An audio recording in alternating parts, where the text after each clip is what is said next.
The town was a wound on the land, a raw scrape of splintered wood and canvas tents bleeding into the Arizona desert. Its name was something hopeful, like Prosperity or Junction. But the names never mattered. They were all the same. They were places men came to lose themselves or to take what was not theirs. The heat was a physical weight, pressing the smell of stale whiskey, unwashed bodies, and baked manure into the air. It was a place to be left behind. Luke Colton had finished his business. The 3 geldings and 2 mares he had driven for 4 days had been sold to the Army detachment for a fair price, better than he'd expected. The coin, heavy in his pocket, was a cold comfort. It meant another season of solitude, another winter with only the wind for company. He'd bought salt, coffee, and flour, strapped the sacks to his wagon, and pointed his team toward the open country, his only plan to be clear of the town's stink by sundown. He was a tall man, built with the dense, hard muscle of someone who works from sunup to sundown and speaks to horses more than men. He was in his late 30s, but the desert sun and a grief that never fully slept had carved lines around his eyes that made him look older. His face was set in a permanent quiet, a stillness that other men often mistook for slowness. It was not.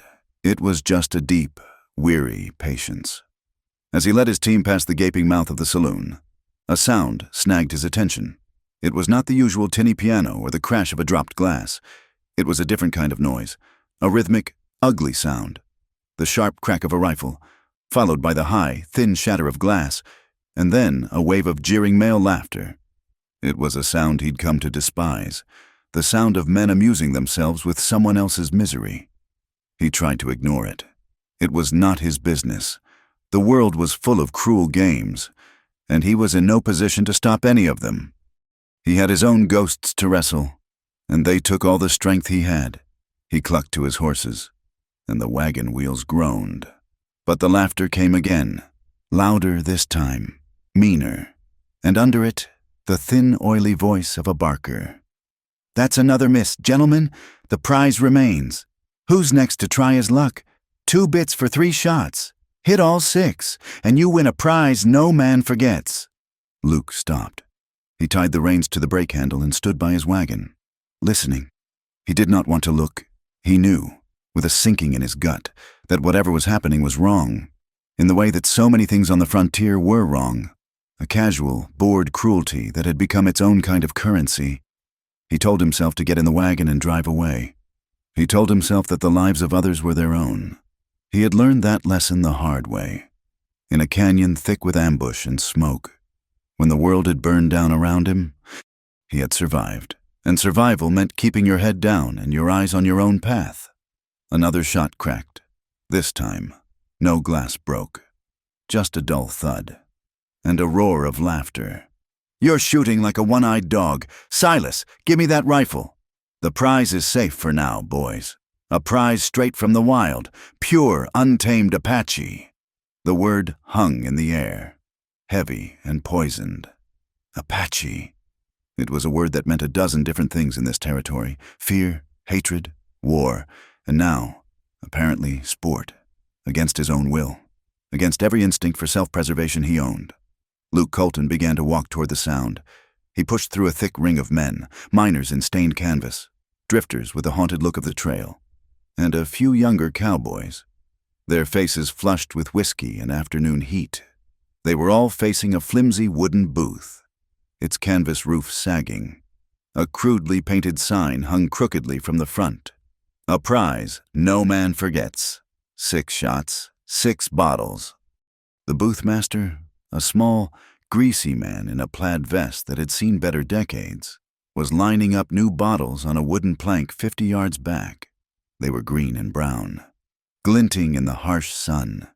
"Step right up, step right up. Who's the man with the eye? Who's the man with the nerve?"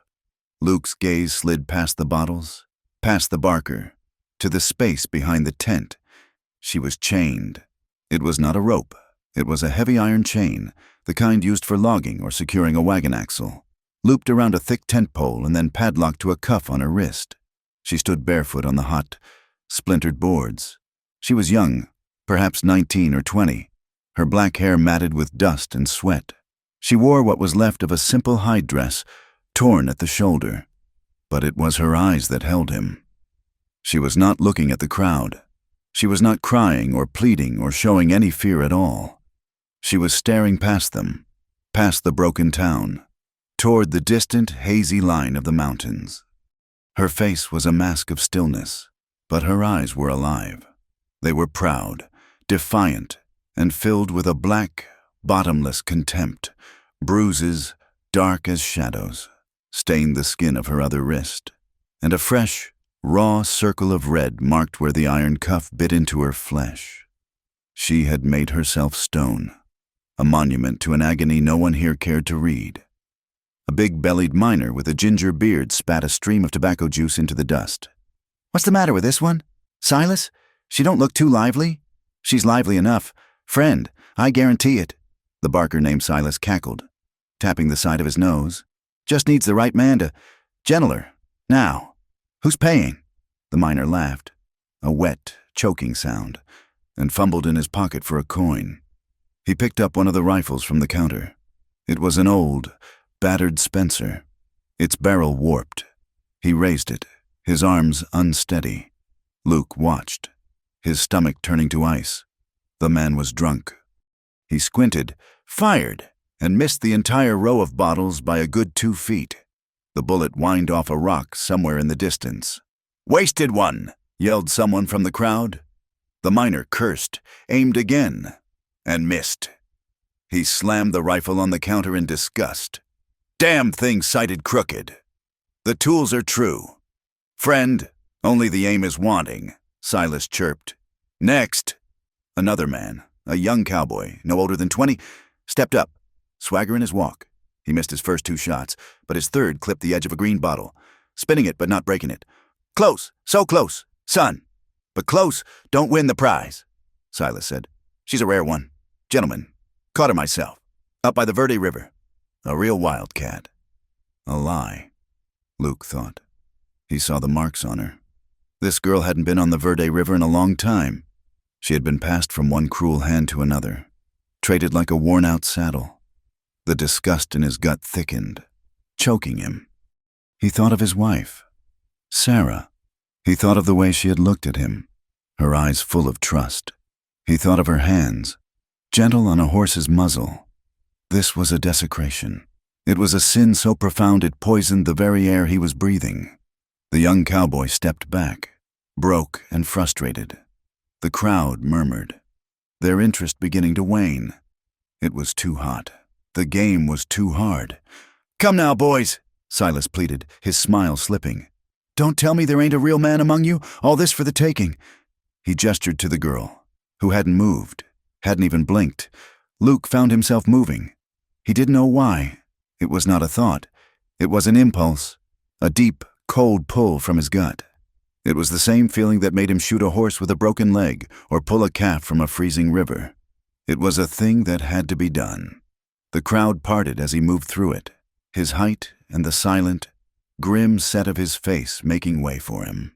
He stepped up to the counter. The barker's eyes lit up. "Ah, a new challenger. A man who knows his business. I'd wager 2 bits, friend, for 3 shots, or $1 for a full round." Luke ignored the patter. He laid a silver dollar on the rough wood. 6 shots, he said. His voice was low, rusty from disuse. He picked up the rifle. It was just as the miner had said, in poor condition. The stock was loose, the sight bent. He spent a long moment just holding it, feeling its flaws. Then he picked up the second rifle, a single-shot trapdoor. It was heavier, but the barrel was true. "I'll use this one," he said, laying the Spencer down. Silas's smile faltered. "That'll be 10 cents a shot. Friend, that's a government rifle? That is—" "Fine," Luke said. He put another dollar on the counter and broke open the rifle, checking the chamber. He slid a cartridge in. His hands, calloused and sure, moving with an economy that made no sound. He raised the rifle. The crowd went quiet. He was not drunk. He was not swaggering. He looked like a man about to do a job. He did not aim at the first bottle. He aimed at the splintered edge of the plank just below it. He breathed out, held it, and squeezed the trigger. Crack! The first bottle on the left exploded in a shower of green glass. The crowd let out a collective, "Hoo!" Luke didn't acknowledge it. He broke the rifle, ejected the hot casing, and slid a new one in, all in one smooth motion. He snapped it shut, raised it, breathed. Crack! The second bottle disappeared. A murmur went through the men. This was not luck. This was shooting. Silas had stopped smiling. He was watching the bottles, his brow furrowed. Luke loaded again. He felt the familiar calm settle over him. The world narrowing to the V of the sight and the target. The heat, the smell of the crowd, the aching in his own past, it all fell away. There was only the task. Crack! The third bottle. Crack! The fourth! Now the silence was absolute. The only sound was the shing of the ejector and the click of the breech block. Luke's shoulder barely seemed to register the recoil. He loaded the fifth time. He could feel the girl. He wasn't looking at her, but he could feel her presence, a focal point of stillness in the loud, dirty world. He wondered if she was watching. Crack! The fifth bottle vanished. One left, a brown one, on the far right. Luke loaded the last cartridge. He paused. He lowered the rifle for a second, resting the butt on the counter, and wiped his sweating palm on his canvas trousers. He raised the rifle one last time, settled it into his shoulder. It felt like an extension of his arm. He squeezed. Crack! The last bullet hit the brown bottle dead center, shattering it into a spray of amber dust that hung in the air for a second before settling. For a long moment, there was no sound at all, just the metallic click as Luke lowered the rifle and broke it open, letting the last casing fall to the ground. He had not won a prize. He had just ended a game. Silas the barker stared at the empty plank, his mouth open. The crowd was frozen. Then Silas's face split into a wide, oily grin. He began to clap, a sharp, slapping sound. "We have a winner. By God, gentlemen, we have a marksman. Step on up, friend, step on up and claim your prize." He hurried to the back and grabbed a key from a nail on the tent pole, gesturing grandly toward the girl. "She's all yours, mister. A fine prize for a fine shot." Luke laid the rifle gently on the counter. He did not move toward the girl. He looked the barker square in the eye. His voice was not loud, but it cut through the murmuring. "Unchain her." Silas's grin wavered. "That's right. That's what I'm doing, just as soon as you come get her. She's a handful. This one, you'll want to keep a—" "I said unchain her," Luke repeated. The cold patience in his voice was more threatening than any shout. "Then give me the key." Silas laughed, a nervous, high-pitched sound. "What's the trouble, friend? You won her, fair and square. She's yours. Take her." He dangled the key. Luke's gaze hardened. "I'm not taking her. She's coming with me. Now, the key." Confusion rippled through the crowd. "What's he mean?" someone whispered. "Don't he want her?" The big miner who had shot first stepped forward, his face red with suspicion. "Hold on now. You won the girl. That's the rules. You take her or you forfeit. You can't just set her loose." "That's right," another man called out. "I paid my 2 bits. He can't just change the game." Silas, emboldened by the support, puffed out his chest. "The man is right. Mister, this is a legal enterprise. You won her. You're responsible for her. Now, you take her off my hands, or we call the whole thing a miss." Luke looked at the faces around him, greedy, ignorant, and bored. He knew he could not reason with them. He also knew he could not fight all of them. He had wanted to leave by dusk, and a gunfight would change that plan permanently. He reached into his pocket, past the silver, and pulled out his leather poke. He untied the drawstring and poured a heavy weight of gold coin into his hand. The payment from the army. 2, 3, 4 gold eagles. He had not seen this much money in one place in years. He tossed the coins onto the counter. They landed with a solid, heavy thud that silenced everyone. The sun hit the gold, and it seemed to burn. It was far more than the barker would make in a month. It was more than the girl, in their eyes, could ever be worth. "That's for the chain," Luke said, his voice flat. "And for your wasted afternoon. Now give me the key." Greed is a faster and stronger master than principle. Silas's eyes widened, all pretense of rules vanishing. He scrambled for the coins, his hands shaking as he scooped them up. "Yes, sir. Of course, sir. No trouble at all." The crowd was silent, awed by the sight of the money. No one argued with a man who threw gold away like it was gravel. Silas lunged forward with the key. Luke took it from his hand, their fingers brushing. The barker's skin was damp. Luke walked past the counter, onto the splintered platform. He felt the eyes of every man on his back. He stopped a few feet from the girl.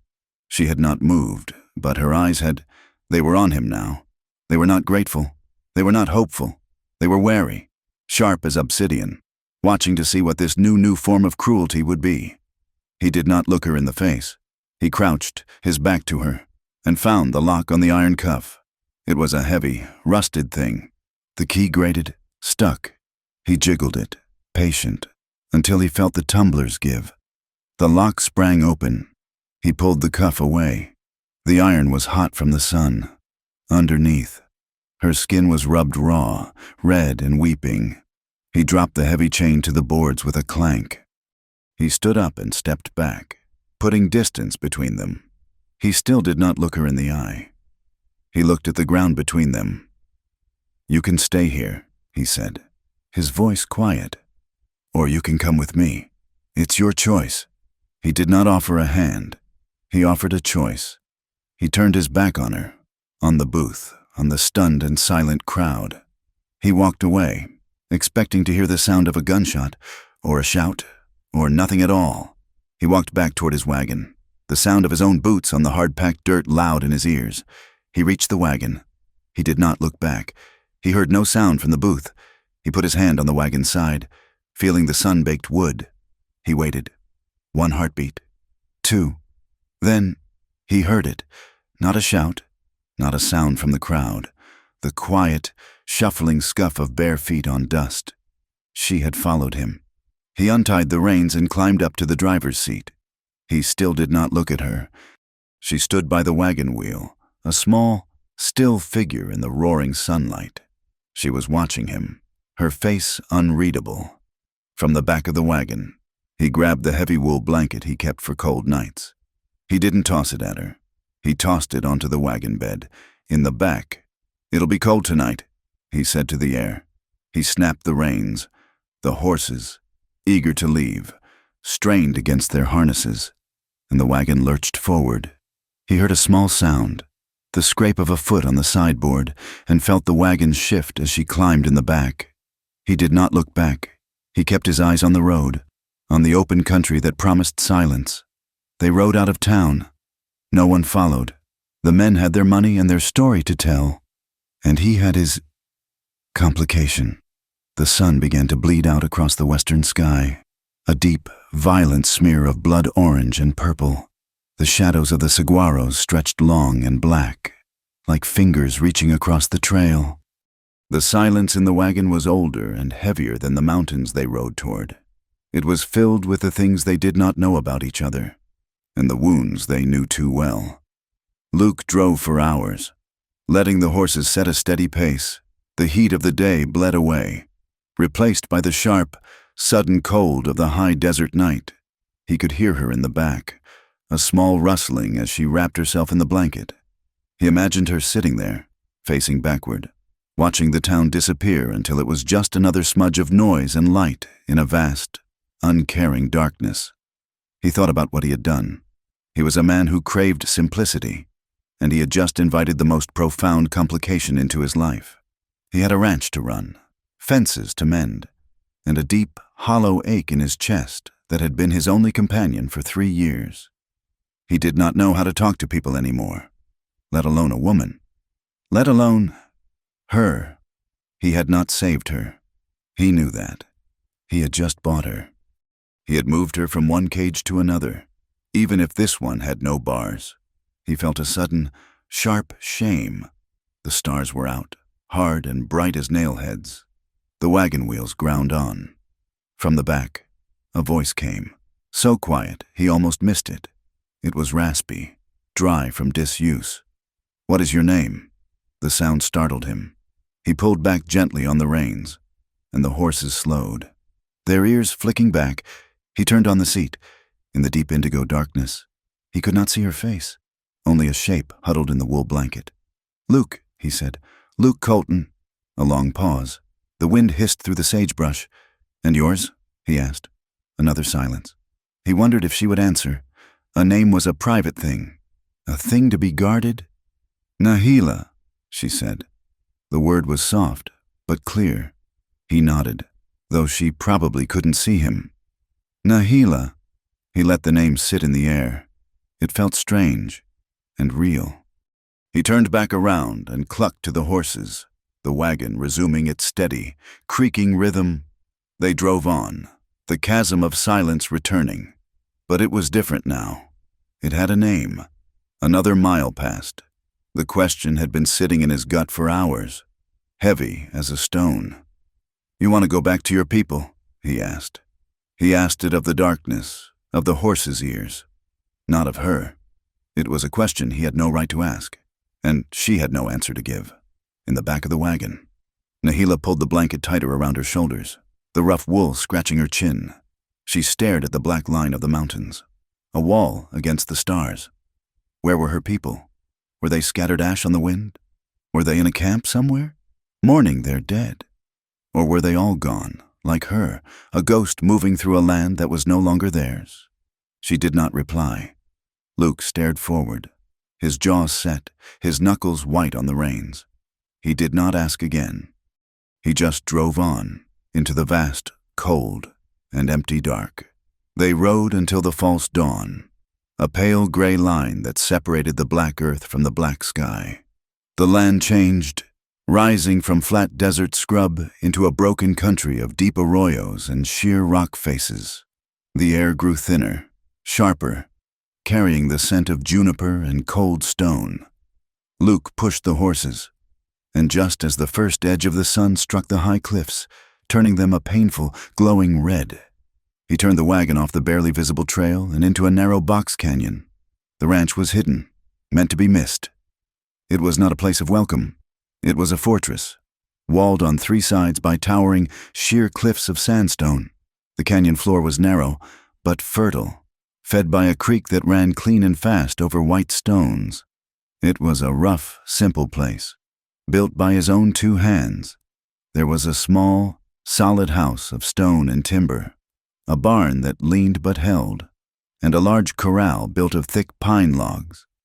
A small herd of perhaps 20 cattle grazed near the creek, and a handful of horses. His own stock watched the wagons approach with mild interest. They looked well-fed, safe. Luke pulled the team to a halt by the barn. The silence was profound, broken only by the rush of the water and the tired breathing of the horses. He sat for a moment, the heavy weight of the journey settling on him. He felt, as he always did when he returned, the crushing emptiness of the place. It was safe, it was his, and it was a grave. He climbed down from the wagon, his limbs stiff. He moved to the back, expecting her to be gone, to have leapt from the wagon miles back and vanished into the rocks. But she was there, exactly as he had left her, huddled in the blanket. She was watching the house, her face as still and carved as the cliffs around them. He unhitched the team with practiced, economical movements, leading the horses into the barn for water and grain. He did not ask her to help. He did not ask her for anything. He worked, and she watched. Only when the horses were tended to did he turn his attention back to her. She had not moved from the wagon bed. "This is it," he said, gesturing to the house. His voice sounded like a stone dropping into a well. She slipped over the side of the wagon, landing silently on the dust. The blanket was still wrapped around her shoulders. He walked to the house, and after a moment's hesitation, she followed, keeping a distance of 10 feet behind him. The inside of the house was one room, clean but stark. It smelled of wood smoke, coffee, and old leather. A stone hearth dominated one wall. There was a cot in the corner, a single rough-hewn table, and one chair with worn arms. A rifle rested on pegs over the door. It was the space of a man who was waiting for nothing. He pointed to a narrow door in the far wall. one he had built for storage. In here. He opened it. The room was small, barely larger than the cot shoved into it. A single high window, too narrow for a man to climb through, let in a slit of gray light. On the floor was a wooden chest. It was a cell, but it was clean. "This is your room," he said. He looked at the floor, not at her. He had rehearsed this, in his mind, on the long ride. "You are not a servant here. I won't touch you. You are not a prisoner." He paused, the words feeling clumsy and false in his mouth. "You can leave whenever you like, but there's nowhere to go for 100 miles. The land is hard. You can stay, eat my food, until you decide what's next." He turned to leave her in the doorway. He felt like a jailer offering condolences. He went to the hearth and began to build a fire, his back to her. He heard her step into the small room. He heard the door click shut. The sound was as final as a lock turning. The first days were a silent, brittle truce. Luke rose before the sun, made his coffee, and went out. He mended the corral fence, checked on his cattle, and spent an entire afternoon re-shoeing his favorite horse, an old dun mare named Dusty. He worked with a grim, steady rhythm, the physical labor a drug to keep the memories at bay. When he worked, he could almost forget she was there. But she was always there. She stayed in her room for the first full day. He left a plate of jerky and cold biscuits by her door. When he returned at dusk, the plate was untouched. The second day, she came out. He was at the hearth, frying bacon. He heard her, or rather, felt her, a change in the air of the room. He turned. She was standing by her door, watching him. Her eyes, he noted, were not just dark, they were intelligent. They missed nothing. He gestured with the skillet. "Food." He put a portion on a tin plate and set it on the table. He turned his back to her, pretending to clean the skillet, giving her the courtesy of not being watched. He heard the scrape of the plate, but no other sound. When he turned back, she was gone. Back in her room, half the bacon was eaten.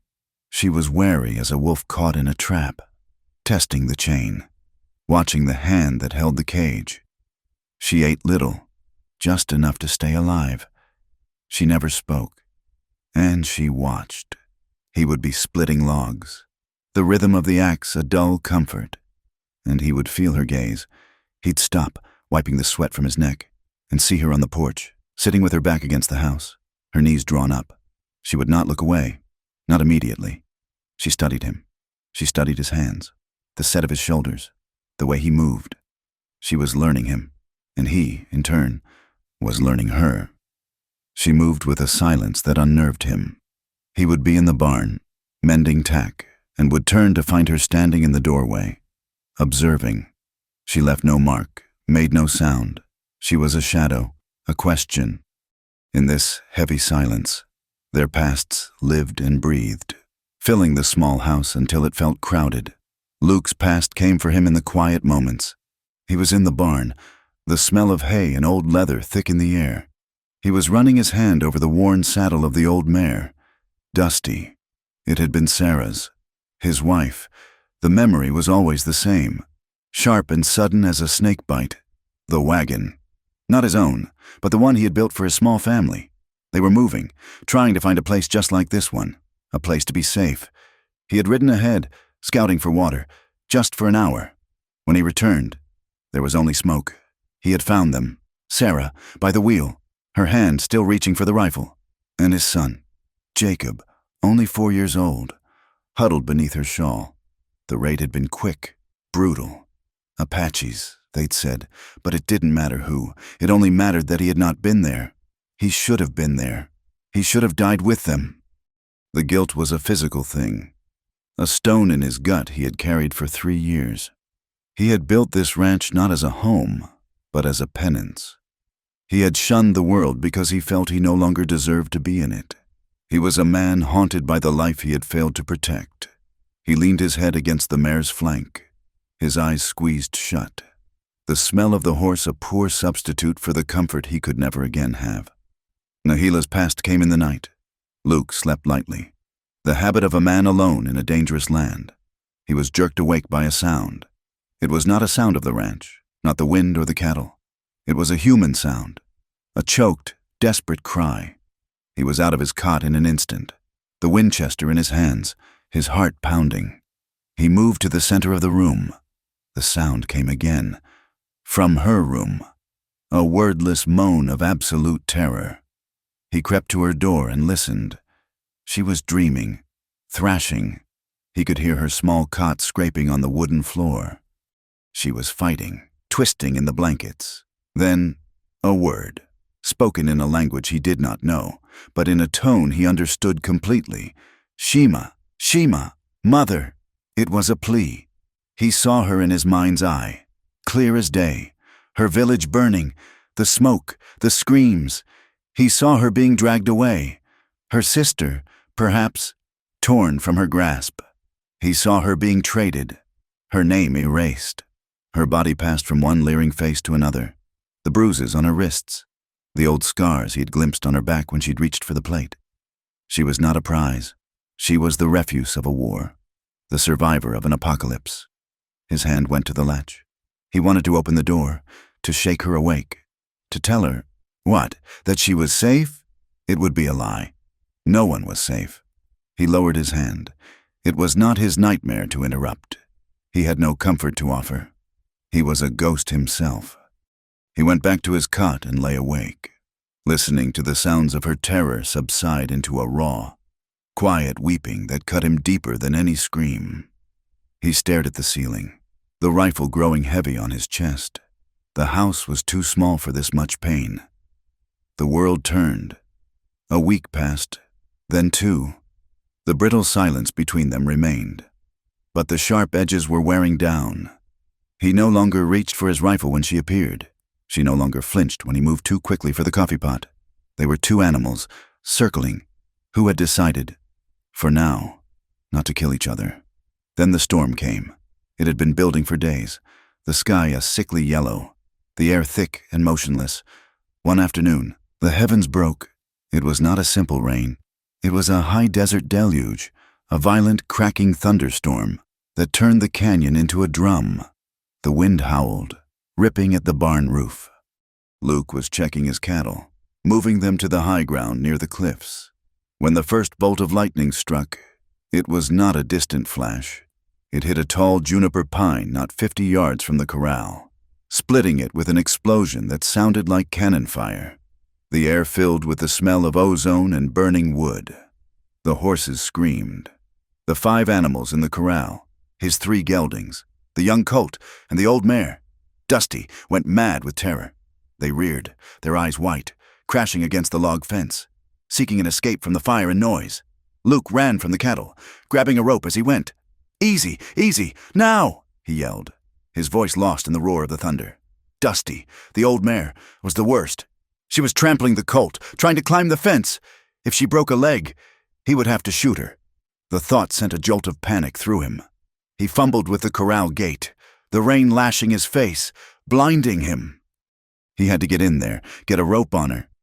Suddenly, Nahila was beside him. He hadn't heard her, hadn't seen her. She was just there, soaked to the skin in an instant, her black hair plastered to her face. "Get back to the house!" he roared over the wind. "It ain't safe." She ignored him as he fought the heavy, swollen gate. She slipped between 2 of the fence rails, dropping into the mud on the other side. She was inside the corral with the panicking, screaming horses. "Nahila, get out!" he screamed, convinced he was about to watch her be trampled to death. She did not run at the horses. She did not shout. She moved with a low, impossible calm. The lightning flashed again, illuminating the scene in a stark, blue-white light. She was walking slowly toward the terrified mare, her hand outstretched, not to grab, but to offer. She was speaking, not in English. It was a low, rhythmic sound, a soft chant. It was not a command. It was a song. Dusty stopped rearing. She stood, trembling, her ears flattened. As Nahila approached, the girl did not hesitate. She put her hand on the mare's wet neck, stroking her voice never rising. A steady, calm hum against the violence of the storm. The mare shuddered, let out a long, whistling breath, and leaned into the touch. Luke stood frozen by the gate, stunned into silence. Nahila, still murmuring, put her hand on the mare's halter. She led her and the other horses, calmed by the mare's sudden stillness, followed. She walked them straight to the barn, which Luke had left open. She led them inside, one by one. He finally got the corral gate open and stumbled in after her, closing the heavy barn door against the driving rain.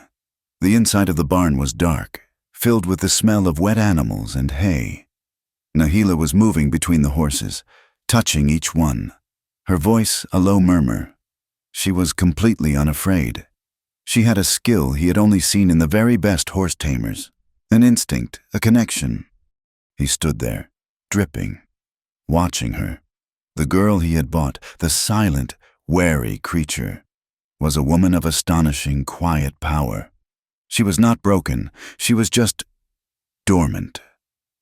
"You have a way with them," he said. The words felt small.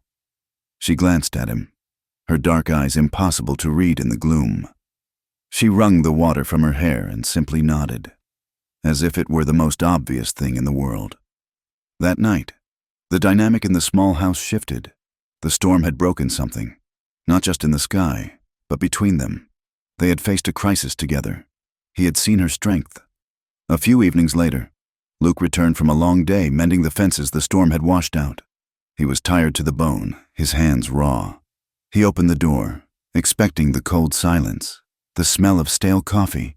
Instead, he smelled food, real food. She was at the hearth, stirring something in his one-iron pot. She had been out. She had found his meager stores of flour and salt, but she had added to them. Wild onions, some kind of root he didn't recognize. And she had somehow caught a rabbit. A thick, savory stew bubbled over the fire. He stopped, unsure what to do. She did not look up. She was not cooking for him. It seemed so much as she was just cooking. He washed his hands in the basin, the silence stretching. She ladled the stew into 2 bowls, placed them on the table. She sat in the chair she had claimed, the one opposite his, and began to eat. He sat down. He tasted it. It was rich, hot, and seasoned perfectly. It was, without question, the best meal he had eaten in 3 years. He ate slowly, the warmth spreading through him. A strange, forgotten comfort. They ate the entire meal in silence. When he was finished, he pushed his bowl back. "Thank you," he said. His voice sounded rough, loud. She met his gaze for a second, then looked down at her bowl. She gave a small, almost imperceptible nod. It was the first time they had shared a simple, human act.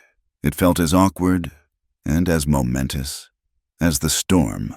The truce settled into a kind of routine. He worked the ranch. She existed. She gathered herbs and roots. She mended her own dress with threads she'd pulled from one of his grain sacks. She did not act like a servant, but she began to tend to the house, adding small touches of order to his bachelor's chaos. She was present.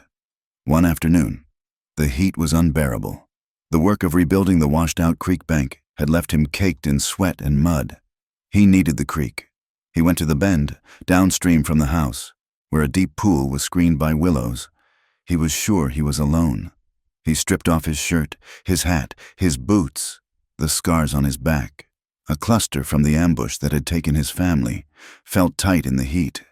He waded into the icy water, the shock of it making him gasp. He submerged himself, washing away the grit of the world. He did not know he was being watched. From the high rocks above the creek, Nahila stood in the shadow of a juniper. She had been tracking a quail when she heard him. She watched. She saw him, not as the armed man who had bought her, not as the quiet, brooding owner of the ranch, but as a man. She saw the map of old wounds on his back. She saw the weariness in his shoulders as he let the water run over his head. His body was hard, strong, but scarred. He was wounded, just as she was. He was not a threat. He was just, like her, a survivor.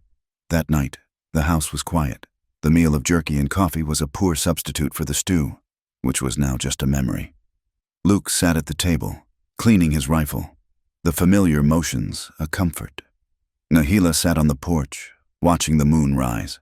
She came back inside, her bare feet silent on the wood floor. She stood across the table from him. He looked up, expecting her to go to her room. She spoke, her voice, still raspy from disuse, cut through the chirping of the crickets. "You miss your wife." It was not a question. It was a statement of fact. Luke's hand stilled on the rifle. He stopped breathing. No one had spoken Sarah's name to him in 3 years. He had not allowed it. He looked at Nahila. Her face was calm in the lamplight, her eyes holding his. She was not accusing. She was not pitying. She was just seeing. He could not form a lie. He could not turn away. The truth, buried under 3 years of guilt and solitude, rose to the surface. He gave a single, sharp nod. His throat was thick. "Every day," he whispered. Nahila held his gaze. In her eyes, he did not see judgment.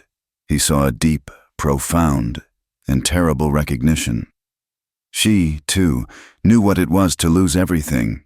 She knew what it was to wake up every morning and face the day that held the ghosts of all your dead. She nodded once, a slow, solemn acknowledgement of his pain.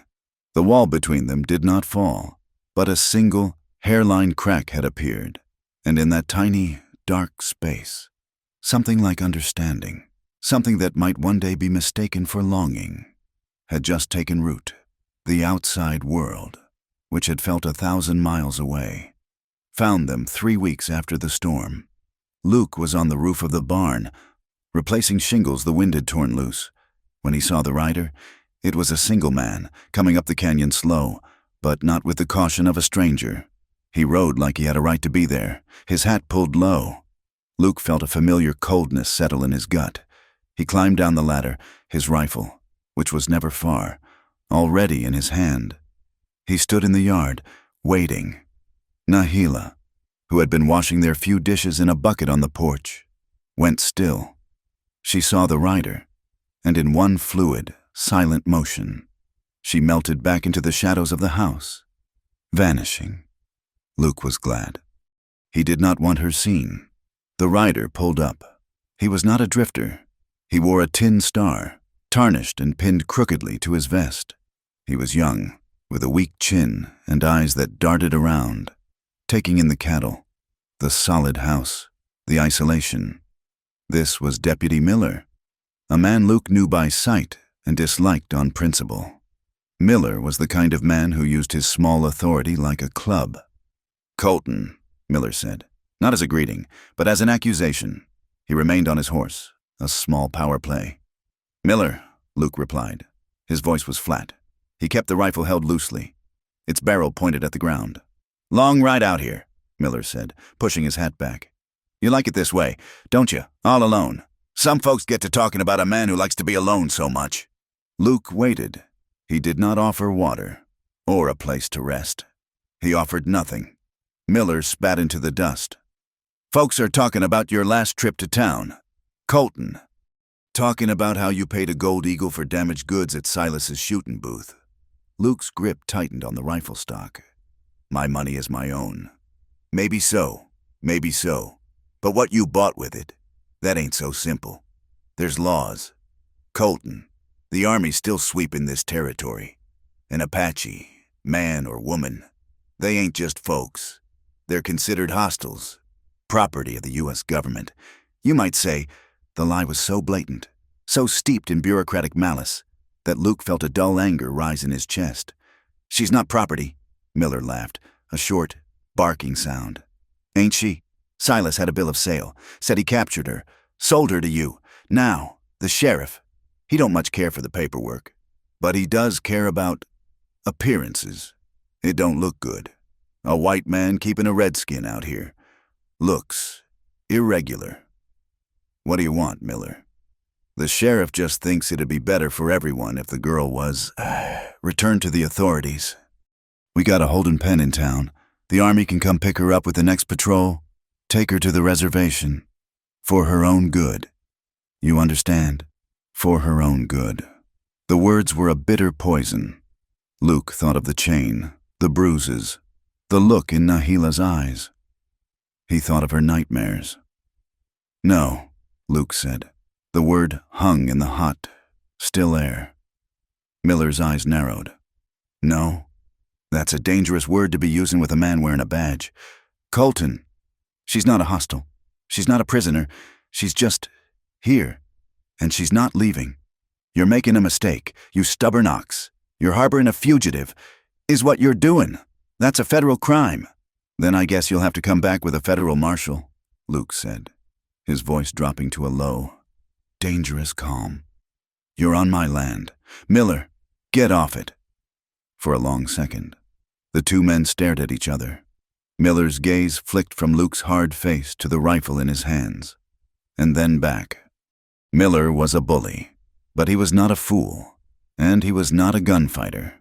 He could see the line in the dust, and he could see that Luke was already on the other side of it. With a curse, Miller yanked his horse's head around. "You'll regret this, Colton. The sheriff ain't gonna like this. You'll see." Luke watched him ride away. He watched until Miller was just a small, angry speck at the canyon's mouth. He did not feel relief. He felt the cold, hard certainty of a fight that had just begun. The world he had tried to shut out was now hammering on his door. He turned and went back into the house. Nahila was standing by the cold hearth, her back to him. She had heard every word. He could tell by the rigid set of her shoulders. She was a stone again, just as she had been at the booth. "He's gone," Luke said, his voice loud in the small room. She did not turn. She did not speak.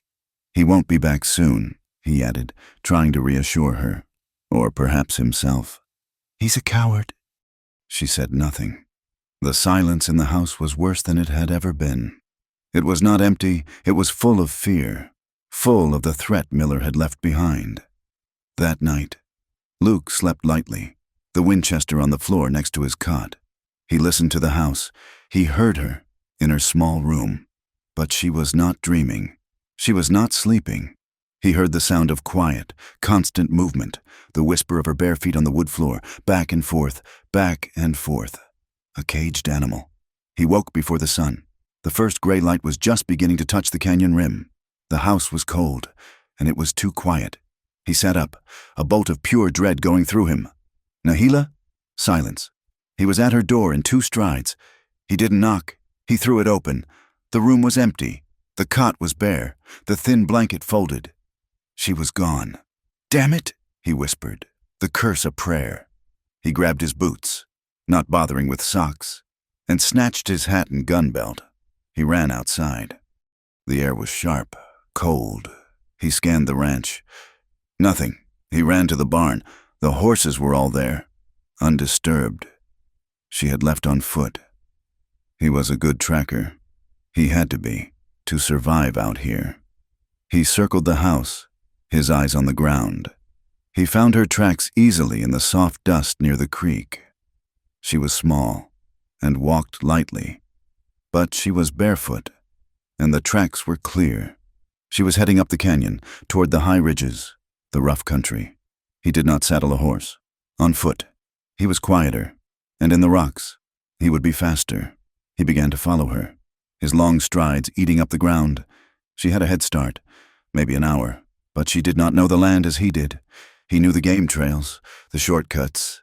She was climbing, heading for the ridge that walled the canyon, probably thinking she could cross it and be lost in the wilderness on the other side. She didn't know that on the other side was a 50-mile stretch of waterless badlands. She was walking to her death. He climbed, his breath pluming in the cold air. The rocks were sharp, and he saw a speck of blood on the granite. She had cut her foot, but the tracks kept going. Steady, determined. He found her just as the sun broke the horizon. She was on a high ledge, a narrow shelf of rock overlooking the canyon. His ranch looked like a child's toy below. She was cornered. The ledge ended in a sheer drop of 200 feet. She heard him, and she spun. She was not crying. Her face was hard, angry, and afraid. She held a sharp piece of stone in her hand, a pathetic, desperate weapon. "Leave me," she said. Her voice was a low rasp. "You're a fool," he said, breathing hard from the climb. He stopped 30 feet away, showing her his empty hands. "There's nothing on the other side of this. You'll be dead in 2 days." "That is my choice," she said, her eyes flashing. "Not yours, not his." "Running won't stop him. Miller will just come back, and when he finds you gone, he'll think I hid you. It changes nothing." "It changes this," she cried, and her voice finally broke. A raw, ragged sound. "He comes for me, not you. You're a fool. Luke Colton, you bought me for a few gold coins, but that man, he will come back with guns. He will come to take me, and you. You will die. For nothing." She was right. He knew she was. And the knowledge that she, who had been treated as less than human, would rather run to a certain death than cause him harm, it broke something in his chest. "I am not worth dying for," she said, her voice dropping to a cold, hard whisper. She looked at the ground, at the stone in her hand. "I am not worth anything." He walked toward her, slowly, until he was just a few feet away. She tensed, raising the stone. "Maybe you're not," he said, his voice quiet. "Maybe I'm not. Maybe we're just two fools in a hard country." "But I paid for that chain, and I'll be damned if I let you trade it for a grave." He looked into her eyes, and all the ice, all the distance he had kept between them, melted in a rush of sudden, raw clarity. "Then you don't know what you're worth," he said. She stared at him, her lips parted, her breath catching. The stone wavered in her hand. "I am not dying for you," he said, his voice rough. "And I am not letting you die for me. We're done with dying." Before she could move, before she could think, he closed the distance. He didn't grab for the stone. He simply took her. He bent, slid one arm under her legs and the other behind her back, and lifted her off the ground. She let out a single, sharp cry and struck his chest with her free hand. She was light, all sinew and bone, but she fought him, twisting, pushing. "Put me down!" He did not. He held her fast. It was not a gentle or romantic gesture. It was a kidnapping. It was an act of pure, stubborn will. "Burn. You cut your feet," he said, his voice a grunt as he turned. "You'll be lame by noon. Stop fighting me." He began to walk, carrying her back down the narrow path. She struggled for another moment, her fists beating a weak rhythm against his shoulder. Then, suddenly, all the fight went out of her. She went limp in his arms, her head falling against his chest. A sound tore out of her, a dry, shuddering sob that had no tears. He held her tighter. He did not speak. He just walked. He carried her down the switchbacks, his legs burning, his arms aching, but he did not stop. He carried her as a man carries a salvaged treasure from a fire. He carried her not as a possession, but as a person, a life that he had, against all reason, decided was his to protect. When he reached the canyon floor, he did not put her down. He carried her all the way to the house. He walked through the open door and into her small room, and only then did he gently, very gently, set her down on her cot. He stood for a moment, looking at her. She was huddled, her face turned to the wall, her shoulders shaking in that silent, tearless way. He left her, pulling the door almost shut. He went to the kitchen, found his tin of salve, and a clean rag. He brought them back, along with a basin of water. He knelt on the floor beside her. He did not ask permission. He took her foot in his hand. It was caked with dirt and bleeding from a dozen small cuts. She flinched, but she did not pull away. In complete silence, he began to clean her wounds. His hands, calloused and rough from ropes and axes, were surprisingly gentle. He washed away the blood in grit, and then, with his thumb, he carefully applied the stinging salve to each cut. He did the same for the other foot. When he was done, he bandaged the worst of the cuts with strips of the rag. He stood up. She had not moved, but her shaking had stopped. He left the room, leaving the water. He went to the hearth and built a fire. He made coffee, the movements automatic. He was a man who had just crossed a line, and he did not know what was on the other side. The failed escape, the deputy's threat, it changed everything. The house was no longer a refuge. It was a fort, and they were its only two defenders. And that shared danger, that simple, stark us against them, forged a bond that routine and quiet civility never could have. She did not stay in her room. She came out, her bandaged feet making a soft sound on the floor. She took the coffee he offered, and she began to work. It was not the work of a servant. It was the work of a partner. She had seen his stock, his fences, his life. She knew that if he was to protect her, he had to be strong. The ranch had to be strong. She began to help with the horses, her old skill returning. She had a way of calming the spooky colt that he had never mastered. He found her in the barn, murmuring to it, her hand on its muzzle, and the horse stood as if in a trance. She began to talk, not much and not about herself, but she asked questions. "The cattle, they are thin," she said one evening, as they ate a meal of biscuits and beans. "The grass is poor this far up," he said, surprised by the sound of her voice in casual conversation. "There is better grass, to the south, by the red cliffs. I saw it. That's too far, too open. We could move them for a week." She said, "I can watch them. You can watch. The canyon." And so they did. They worked together. He taught her to use his spare rifle, an old Henry. She was a natural shot, her hands steady, her eyes clear. She taught him the names of the plants she gathered, which ones cured a fever, which ones could be ground into flour. Their intimacy deepened, not in whispers, but in shared tasks, in glances of understanding, in the quiet, unspoken knowledge that they were in this together. One night, they were sitting by the fire. The nights were growing colder. He was oiling a piece of tack, his hands busy. She was mending his shirt, her small, quick stitches far neater than his own clumsy ones. She was quiet for a long time. He looked up, and she was watching him. Not his hands, but his back.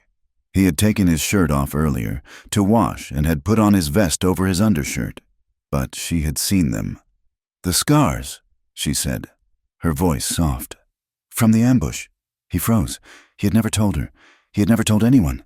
He'd never spoken of that day. He had just buried it. He stopped his work, but he did not look at her. He stared into the fire, the flames blurring.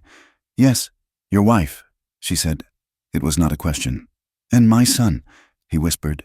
The words felt like stones torn from his throat. Jacob. He was 4. He had not said his son's name aloud in 3 years. He waited for her to say something, to say she was sorry, to offer some empty platitude. She did not. She just waited, her silence an invitation. And so, the story, the poison he had held inside, came pouring out. He spoke in a low, shaking voice, his eyes fixed on the flames. "I rode ahead, just for an hour, to check the creek. I told them to wait. I thought it was safe." His voice broke. "When I got back, there was smoke. I found them." He stopped, the memory choking him. "I should have been there. I was faster with a rifle. Maybe I could have done something." He finally looked at her. His face was a mask of old, agonizing pain. "I lived. They didn't. I don't know why. I've never known why." Nahila watched him. Her eyes were deep, fathomless pools of shared grief. She knew this man. She knew this guilt. It was the guilt of the survivor. She set the shirt aside. She stood up, and in a motion so simple and so profound it struck him dumb. She turned her back to him. She untied the leather cord that held her worn dress at the shoulder. She let the torn fabric fall to her waist. His breath caught. Her back was a map of healed-over agony. In the firelight, he saw them clearly. Not just the fading red marks from the chain, but older, paler scars. A dozen thin, parallel lines, lacing her skin from her shoulders to her waist. Whip marks. He looked, and a cold, pure rage filled him. A rage so deep it eclipsed his own grief. It was an anger at the world, at the men who had done this, at the casual, vicious cruelty that had marked her so profoundly. He stood up. He was trembling. He did not know what to do. She stood perfectly still, offering him her pain, her history, in exchange for his He reached out a hand, his fingers shaking. He did not touch her skin. Not yet. He hovered his hand over the scars, as if he could feel the heat of their making. Then, slowly, reverently, he stepped forward. He bent his head, and he pressed his lips to the largest, palest scar, just over her shoulder blade. He tasted the salt of her skin and the bitterness of her past. It was not a kiss of passion. It was an act of worship. It was a vow. She shuddered under his touch. A single, sharp intake of breath. She did not pull away. He kissed another scar, and another, his lips tracing the history of her pain. He felt her hands come up, her fingers gripping his arms, holding on as if she might fall. He wrapped his arms around her waist, pulling her back against his chest, his face buried in her hair, which smelled of wood smoke and sage. They stood like that for a long time, two broken, scarred people, holding each other up against the crushing weight of the past. Later, the fire had burned down to embers. The house was dark, the moon a pale slash through the window. He was in his cot, lying on his back, staring at the ceiling, his mind a storm. He had touched her, he had held her, and he wanted, with a desperate, aching need that terrified him, to do more. He heard the whisper of her bare feet. He did not turn. He did not breathe. Her shape blotted out the moonlight in the doorway of her room. She stood there, in the center of the cabin, for a long, silent moment. Then, she walked to his cot. She stood over him. He could see her outline, the line of her shoulder, the fall of her hair. He could smell her, a clean, wild scent. She began to untie her dress. It fell to the floor in a silent pool. She stood before him, naked in the moonlight. He sat up, his heart hammering so hard he thought it would break his ribs. "Nahila," he whispered, his voice thick. "You don't have to." He meant it. He would, in that moment, have died for her, and he would not, could not, take from her. This had to be her choice. She looked at him. Her eyes were not afraid. They were not filled with passion. They were filled with a calm, profound, and undeniable will. She reached out and put her hand on his chest, over his heart. Her palm was cool. "But I want to," she said.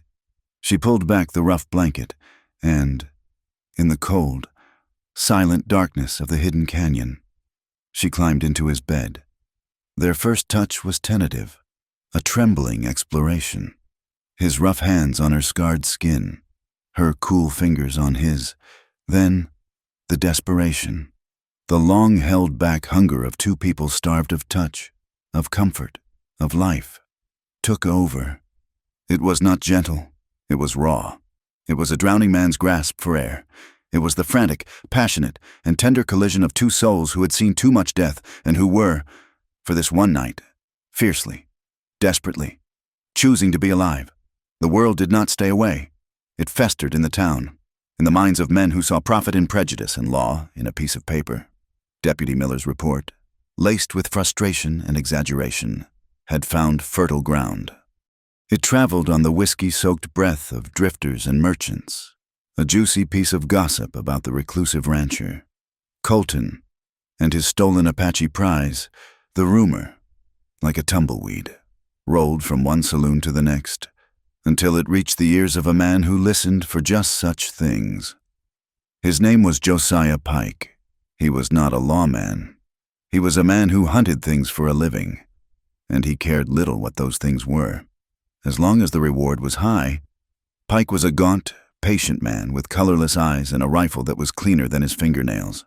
He rode into the dusty settlement near the Arizona Territory, not on a rumor, but on a contract. He carried a crumpled, sweat-stained paper from a mining company far to the north. It described a young Apache woman, an escapee, who had once been the property of a mine foreman. The reward for her return, or for proof of her death, was $200.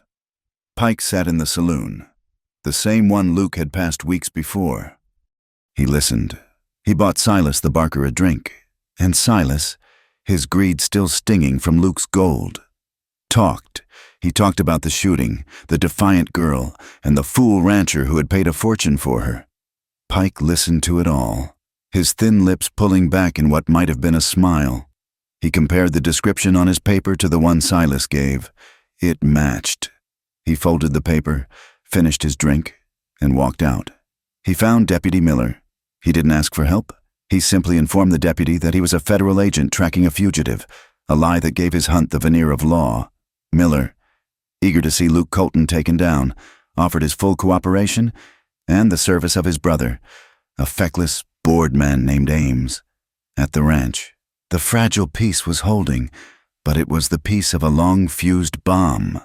They were running low on essentials. The coffee was gone. The salt was a fine dust at the bottom of the sack.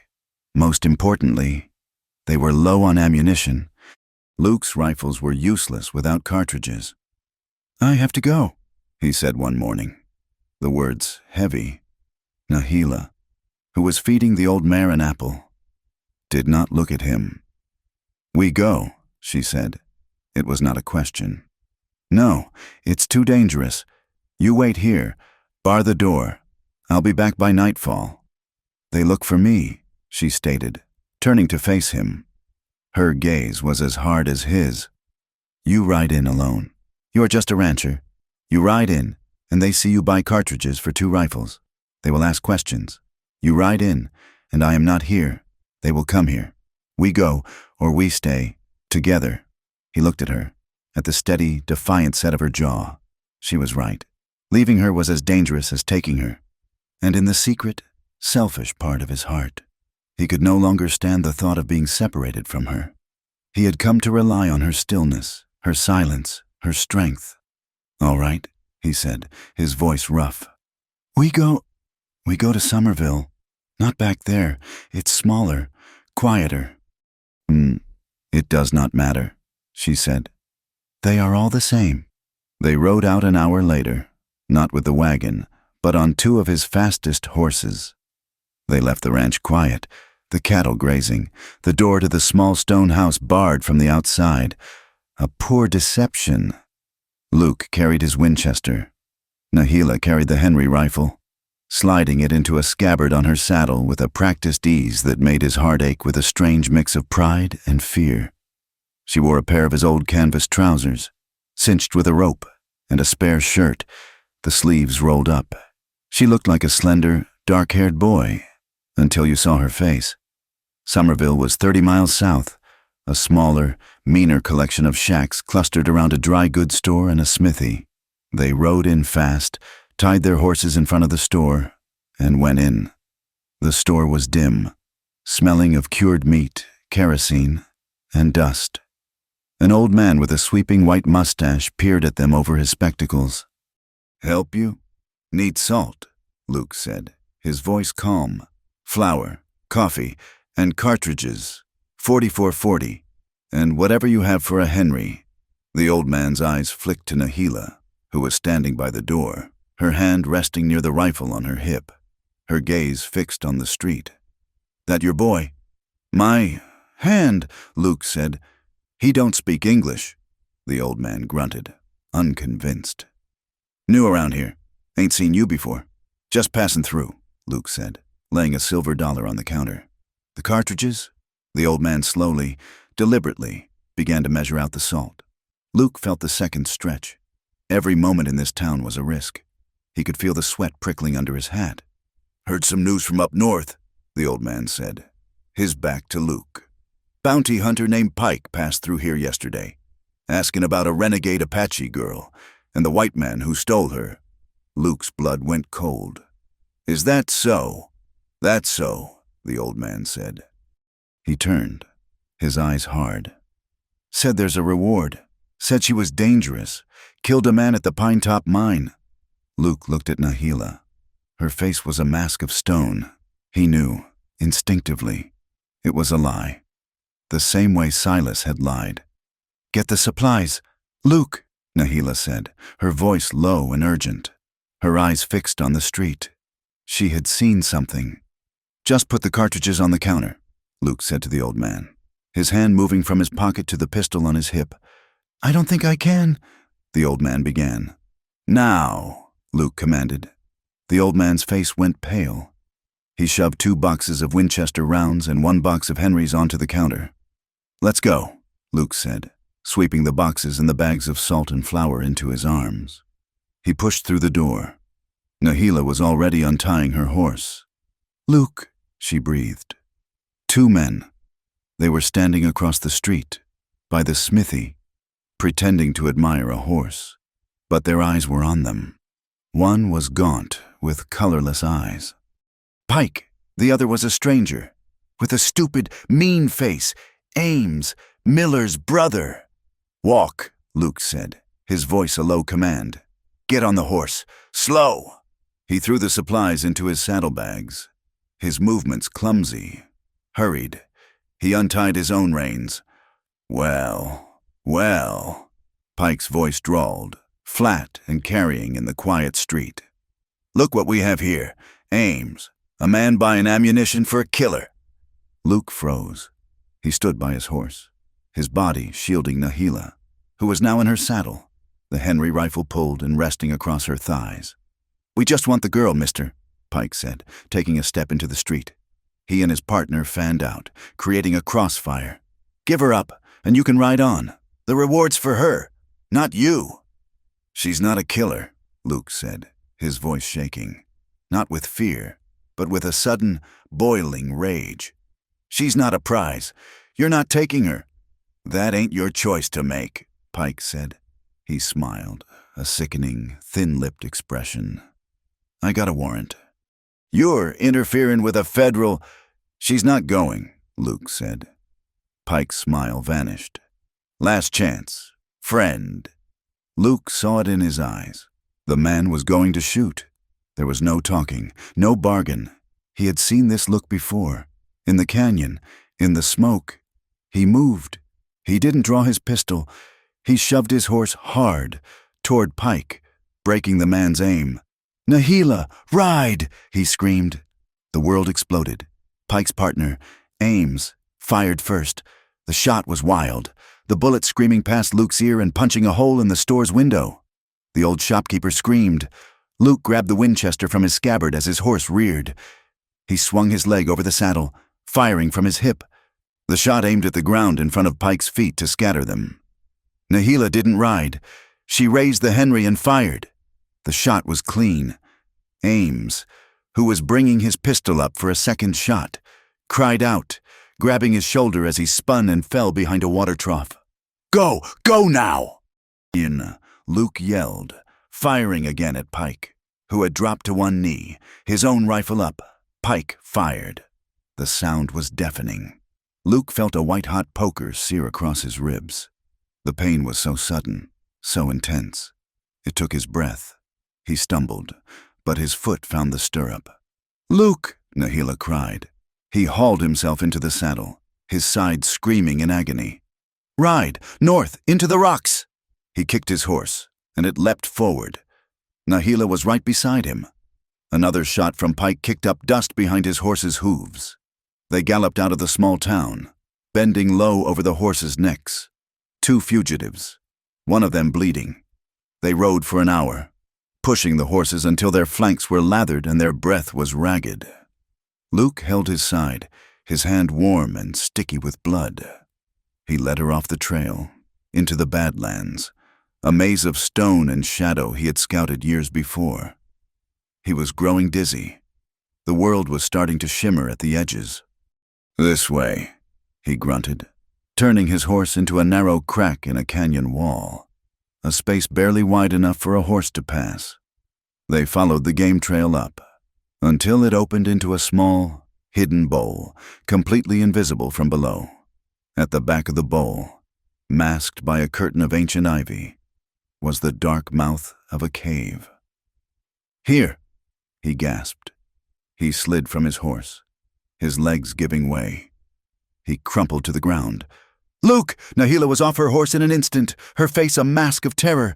The horses, he panted, fighting the blackness that was closing in. Hide them! Deeper in! Get the water! She grabbed his arm, pulling him. He was a dead weight. Help me, she pleaded. And he, seeing the panic in her eyes, found a last reserve of strength. He staggered, leaning on her, as she dragged him into the cold, damp blackness of the cave. He collapsed on the dusty floor. The cave was not deep, but it was dry. She ran back out, her movements frantic. He heard her hissing at the horses, pushing them deeper into the brush at the back of the small, hidden canyon. She returned, her face stark in the dim light. She had the water skin and the saddlebags. She ripped open his shirt. The bullet had grazed him, a long, tearing furrow across his left side. It was bleeding badly, but it looked worse than it was. It hadn't gone deep. It's all right, he whispered, his teeth chattering. Be still, she commanded. Her panic was gone, replaced by a cold, fierce competence. She took her knife from her belt. She cut a long strip from the sleeve of his own shirt. She poured water onto it, wincing at the waist, and began to clean the wound. He cried out, his back arching, as the water hit the raw flesh. I am sorry, she whispered. But her hand did not tremble. She cleaned it, her touch firm, efficient. Then she took the bag of flour, tore it open, and pressed a handful of the white powder into the bleeding gash. It was an old trail remedy, one he had seen his own father use. It would stop the bleeding and seal the wound. He grit his teeth, the pain a dull, roaring ocean. She packed it tight, then wrapped his entire torso with long strips torn from his saddle blanket, pulling the bandage tight until he grunted. When she was done, she sat back on her heels. They were in the twilight of the cave, hidden. The only sound was his own ragged breathing and the distant wind. We are safe? She asked. For now, he panted. They won't find this place, not easily. They stayed there as the day bled into night. The cave grew cold. They had no fire, no food but a strip of jerky they found at the bottom of a saddlebag, which they shared in silence. Nahila sat with her back against the cave wall, the Henry rifle across her lap, watching the entrance. Luke drifted in and out of a painful, feverish sleep. He woke in the blackness. He was shivering, his side a block of fire. He felt her move. She crawled over to him and lay down beside him on the hard stone, pulling the other half of the saddle blanket over both of them. She pressed her small, warm body against his, sharing her heat. He turned toward her, burying his face in her hair, his arm, the one that wasn't on his wounded side, wrapping around her. I killed him, he whispered into the darkness. The other one, in town. Ames. No, she said, her voice muffled against his chest. I shot his shoulder. Pike killed him. What? When we rode out, I looked back. Pike, he was standing over him. He shot him, his own man, because he was wounded. A loose end. Luke shuddered. The coldness of it, the absolute ruthlessness, was worse than the ambush itself. Pike was not just a bounty hunter. He was a monster. He will come for us, she whispered. I know. They lay there, holding each other. Two fugitives in a hole in the rock. The strain, the fear, the shared violence had stripped away the last of their defenses. They were no longer a man and a woman. They were just two breathing, terrified souls, clinging to each other in the dark. 2 days passed. Luke's fever broke, and the wound began to itch. A good sign, but their supplies were gone. The jerky was a memory. The water skin was nearly empty. They had to move, to find water, to hunt. They left the cave at twilight, moving like shadows through the rocks. They found a small seep, a place where water wept from the stone, and refilled their skin. As the moon rose, they saw a rabbit, a flash of white in the sagebrush. Nahila raised her rifle. Luke put his hand on the barrel. No, the shot, too loud. She nodded, understanding. She was the hunter. She took her knife and slipped away into the rocks. Luke waited, his side throbbing, his rifle ready. He waited for what felt like an eternity. He heard a single muffled scuffle, and then silence. She returned, her face grim. She carried the rabbit. They went back to the cave and built a tiny, smokeless fire, a trick she taught him. using dry, dead wood in the deepest part of the cave, the smoke filtering through the rocks. They roasted the meat. It was not enough, but it was life. The next day, they were hunting again, this time for bigger game. They were on a ridge, scanning the valley below. When they saw them, 3 riders, Pike and Deputy Miller, and another man he didn't recognize. They were moving slow, cutting for sign, their heads down. They were on their trail. "Down!" Luke hissed, pulling Nahila behind a cluster of boulders. They lay flat, their hearts hammering. The riders were directly below them, maybe 600 yards. One of the men pointed, not at them, at the canyon that led to the cave. They had found the tracks. "They are going to the cave," Nahila whispered, her eyes wide. Luke's mind raced. "They'll find it empty. They'll scatter." "They'll know we're on foot." As they watched, Pike dismounted, studying the ground. He looked up, his gaze sweeping the ridges. Luke felt as if the man's colorless eyes were boring straight into him. A shot rang out. It wasn't aimed. It was a speculative shot, aimed at the rocks, perhaps on the hope of scattering a bird or a man. The bullet struck the granite not 10 feet from Luke's head. The whine of the ricochet and the thwack of the lead hitting stone was the sound of a closing fist. They didn't breathe. They lay pressed to the rock, the sun baking their backs. They watched as Pike, seemingly satisfied, mounted his horse. The 3 men rode into the narrow canyon leading to their hideout. They were safe for the moment, but their sanctuary was gone. That night, they found a new hiding place, a miserable overhang on a windy ridge. They had no fire. The wind was a knife, cutting through their clothes. They huddled under the single blanket, and Luke broke. He had been so strong. He had fought. He had bled. He had planned. But the close call, the loss of the cave, the image of Pike's cold eyes, it all came crashing in. He thought of Sarah. He had failed her. He had brought her west, and she had died. Now he had brought Nahila. He was a curse. Everything he touched, he destroyed. He began to shake. It was not from the cold. It was a deep, racking shudder that started in his gut. He put his head in his hands, his shoulders hunching. A sound tore out of him, a low, desperate sound, the sound of a man who had held on for too long. Nahila, who had been watching the valley, turned. She saw him, not the strong rancher, but the broken, terrified man. She moved, crawling under the blanket, and wrapped her arms around him from behind. She held him, her grip surprisingly strong. He tried to pull away, ashamed. "Don't," he choked. I can't. "Be still," she whispered, her breath warm against his ear. She held him tighter. "You saved me. In the town, you saved me from the chain." She moved, turning him so he was facing her. She held his face, his tear-streaked, stubbled face, in her small, calloused hands. She looked him in the eye, her gaze fierce in the moonlight. "You saved me. Now let me save you." He stopped fighting, the sobs quieting. He leaned into her, his head falling against her small shoulder. He was so tired. She held him, stroking his hair, her hand gentle, and she began to sing. It was a lullaby. The words were in her tongue, a language he did not know, but the melody was as old as the stars. It was a song of mothers, of safety, of the night.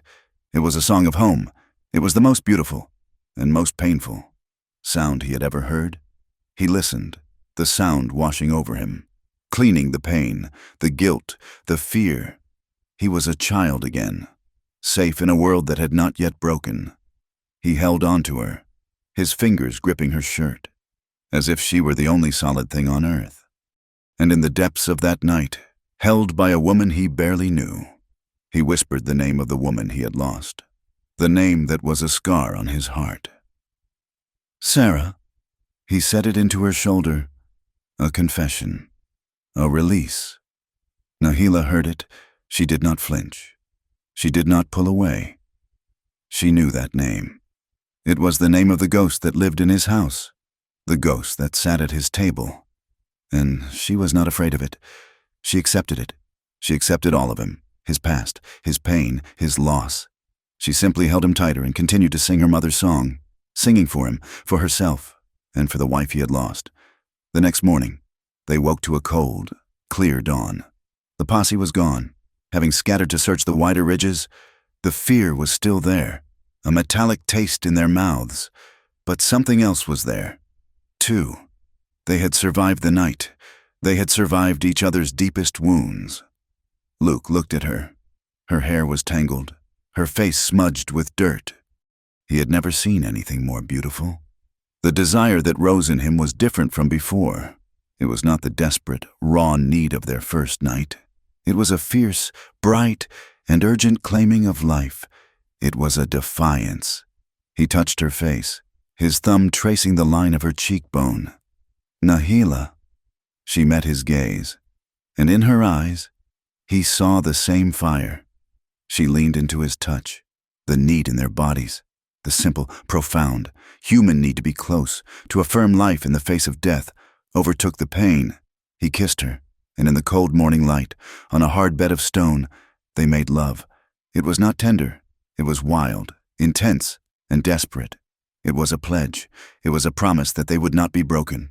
It was two people, hunted and scarred, melting into each other, forging a single, stronger soul. Afterward, they lay tangled, the blanket their only shield. The world was still waiting. "He will not stop," she whispered. "I know," he said. He felt her strength, her warmth. He was no longer a ghost. He was a man. Her man.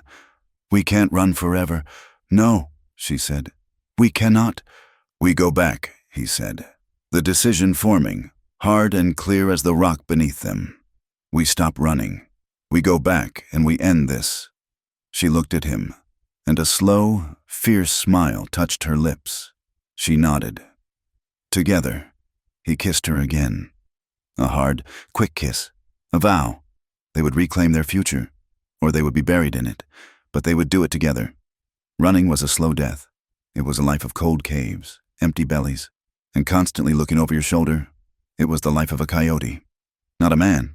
Luke knew it, and as she lay beside him, her strength a warm, living thing against his skin, he knew she deserved more. "We go back," he had said, and she had agreed. They did not go back to the ranch. Their horses were gone, lost in the chase, and the ranch was a trap. Pike would be watching it, waiting. They traveled on foot, at night, avoiding the trails, moving like the ghosts Pike believed them to be. It took them 3 days, a grueling, thirsty journey, to cover the 40 miles back to the town where it had all begun. The town called Prosperity. They were a grim sight when they arrived, long after midnight. Luke's wound, though no longer bleeding, was an angry, purple slash, and the long walk had left him pale and short of breath. Nahila was covered in dust, her hair a tangled mat, her feet raw, but her eyes were bright and hard. They were no longer running from something. They were walking toward it. They did not go to the main street.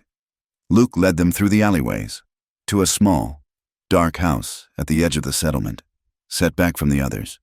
It was the home of Doc Hester, the town's physician. Hester was an old man, cynical and whiskey-soaked, but he was the only man in 100 miles who had sworn an oath to heal.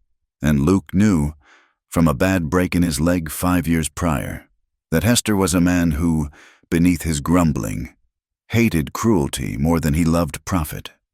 Luke knocked, a soft, specific rhythm. A light flickered inside. The door opened a crack, a shotgun barrel preceding the doctor's sour, sleep-rumpled face. "What in God's name? Colton?" Hester's eyes widened, first at Luke, then at the small, fierce shape beside him. He took in Luke's torn, bloody shirt. "Get in," he growled, opening the door and pulling them into the dark, herb-scented room. "Before you get us all killed." He lit a lamp. The room was cluttered with books, bottles, and surgical tools. "I heard you were dead, shot to pieces in Somerville." "Not yet," Luke rasped, sinking into a chair. "They're still trying." Hester looked at Nahila. She stood by the door, her back to the wall, her gaze sweeping the room, missing nothing. "So, this is the one," Hester said, his voice surprisingly gentle. "The cause of all this commotion." He looked at Luke. "You're a bigger fool than I took you for, and I took you for a prime fool." He examined Luke's side, his fingers probing the wound, making Luke hiss. "This is a graze, a nasty one, but it's not what's killing you. You're starving, man, and you've walked yourself into the ground." He glanced at Nahila's feet. "Both of you." He cleaned Luke's wound again, stitched the worst of it with a clean needle, and gave him a bitter draught of willow bark tea. He gave Nahila a jar of salve for her feet and a hunk of bread and cheese, which they devoured like animals. "Pike is in town," Hester said, pouring himself a large whiskey. "He and that sniveling deputy, Miller, they've been thick as thieves with Silas, over at the saloon. Seems Pike has convinced the sheriff that he's a federal marshal, and that this girl," he nodded at Nahila, "is a murderer." "She's not," Luke said, the word, a flat, hard stone.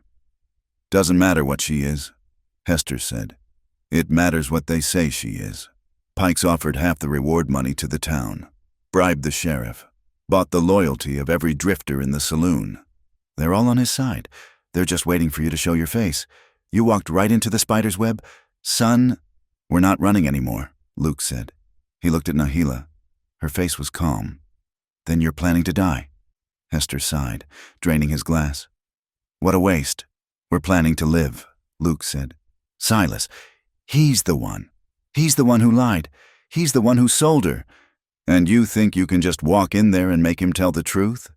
Hester laughed, a dry, humorless sound. That crowd will tear you apart before you get 2 words out. They can try, Luke said. He picked up his rifle, which he had not let go of, and checked its action. Luke, Nahila said, her voice quiet. He turned. She was holding the Henry. We do this. Then we go home. He nodded. Doc, I appreciate this. Don't appreciate me yet? Hester grumbled. You're bringing hell down on this town, and I'm probably going to have to patch up the survivors. Get out of here, and try not to bleed on my clean floor on your way back. They slipped out just before dawn. The town was beginning to stir, a few lamps glowing yellow in the gray light. The saloon, Luke knew, would be full. Men who had been drinking all night, and men just starting. It was the heart of the town's rotten core. They walked down the center of the main street, not hiding, not running. 2 figures, one tall, one small, both armed, both moving with a grim, deliberate purpose. People saw them. A merchant sweeping his boardwalk stopped, his broom frozen. A woman pulling a bucket from a well dropped it. The town went silent, the hush spreading ahead of them like a wave. They reached the saloon. The bat-wing doors were open, spilling the smell of stale beer and smoke into the morning air. Luke could hear the low murmur of voices, and one, louder than the others, gloating. Silas. Luke took a deep breath. He looked at Nahila. She met his gaze, and in her eyes, he saw no fear. He saw an end. He nodded. He kicked the bat-wing doors, and they flew open, smashing against the inside walls. The saloon went dead silent. Every man in the room, a dozen miners, drifters, and cowhands, froze, their drinks halfway to their mouths. At a table in the back, surrounded by admirers, sat Silas. Beside him, nursing a cup of coffee, sat Josiah Pike, his colorless eyes landing on Luke like a physical blow. Deputy Miller, standing at the bar, spilled his drink, his hand fumbling for his pistol. Colton, Pike said, his voice as flat as a snake's belly. He did not look surprised. He looked pleased. We're not here for you, Pike, Luke said, his voice a low roar that filled the room. He kept his rifle pointed at the floor, but his hand was tight on the stock. Nahila stood just behind his right shoulder, her own rifle held steady, her eyes scanning the room, marking every threat. We're here for him, Luke said, and he pointed at Silas. Silas, who had gone pale, forced a greasy smile. Luke, my friend, the marksman. I heard you'd run into some trouble. Come, have a drink. Pike here was just telling us—" "Shut your mouth, Silas," Luke said, taking a step into the room. The men at the tables scrambled to get out of his way, pushing back their chairs. "I'm here for the truth," Luke said, his voice ringing. "This town, you all think you know what happened. You think this man, Pike, is a lawman. You think this woman," he gestured to Nahila, "is a killer. She is," Miller shouted from the bar, his courage returning. "She's a wanted fugitive. She's a survivor." Luke roared back, and the force of his voice silenced the deputy. "A survivor of him." He advanced on Silas, who tried to shrink back in his chair. "Tell them, Silas, tell them how you got her." I caught her," Silas stammered, his eyes darting to Pike for help. "Up by the Verde. A wildcat." "You're a liar," Luke said, his voice dropping to a dangerous quiet. He was 2 feet from the table now. "You didn't catch her. You bought her. You bought her from a mining camp that had whipped her and branded her. You bought her like she was a mule, and you put her in a cage and sold chances on her to any drunk with 2 bits in his pocket." The room was so quiet Luke could hear the dust motes falling. The men were not looking at Luke anymore. They were looking at Silas, and they were looking at Nahila, who stood tall, her face a proud, hard mask of truth. That's a lie," Silas shrieked. "Is it?" Luke said. "You sold women like cattle. You took this woman, whose family was murdered, whose life was stolen, and you chained her to a post for the amusement of this." He gestured to the crowd. A miner in the front, a man with a heavy beard, looked at his own hands. He had been there. He had laughed. A low murmur of shame started to build in the room. "You're calling me a liar?" Silas blustered, trying to find his footing. "You're the one shacked up with a redskin. You're the one who—" "He's the one who's done Pike," Luke said, his gaze finally shifting to the bounty hunter. "Your game is over. You're not a marshal. You're a bounty hunter, and your reward is built on a pile of lies. You're not taking her." Pike had not moved. He sat at the table, his coffee cup in his hand, a thin, terrible smile on his face. "You talk a good game, rancher, a real righteous speech, but you're still just a man with a stolen squaw, and I'm still the man with the warrant, and these fine folk," he gestured to the room, "are on my side. For a piece of the action." He looked at Miller. "Deputy, arrest this man for interfering with federal business, and arrest her for the murder of Ames." Luke laughed, a harsh, bitter sound. "The murder of Ames, the man you shot in the back in Somerville?" That hit the room like a physical blow. Miller's face went white. He had not known. "You shot your own partner," the deputy whispered, his eyes wide with horror. Pike's smile vanished. He had miscalculated. He saw the mood in the room shift, the greed and prejudice turning to fear and disgust. He was losing them. "He's lying," Pike snarled, his hand dropping from his cup toward the pistol on his hip. Kill them both, and the reward is yours." He moved, but Luke was ready. Luke didn't aim at Pike. He aimed at the table. He fired, the Winchester's explosion deafening in the enclosed space. The bullet tore through the plank wood, sending splinters, the coffee cup, and Pike's pistol into the air. Pike screamed, his hand, now pierced by a shard of wood, coming up bloody. At the same instant, Deputy Miller, in a blind panic, drew his gun and fired at Luke. Luke felt the impact before he heard the shot. A giant, invisible fist punched him square in the side. The force of it staggered him, spinning him around. He felt no pain, only a sudden, hollow emptiness, and a disconnect from his legs. He looked down. A dark, flowering stain was spreading across his shirt, just below his ribs. "Luke!" Nahila's scream was a sound of pure, animal rage. He fell to his knees, his rifle clattering to the floor. He saw it all in a blur. Miller, his face a mask of terror, bringing his gun around for another shot. Pike, on his feet, his face contorted in a mask of fury, drawing a second, hidden pistol from his boot. Luke tried to raise his rifle. He couldn't. His hands wouldn't obey.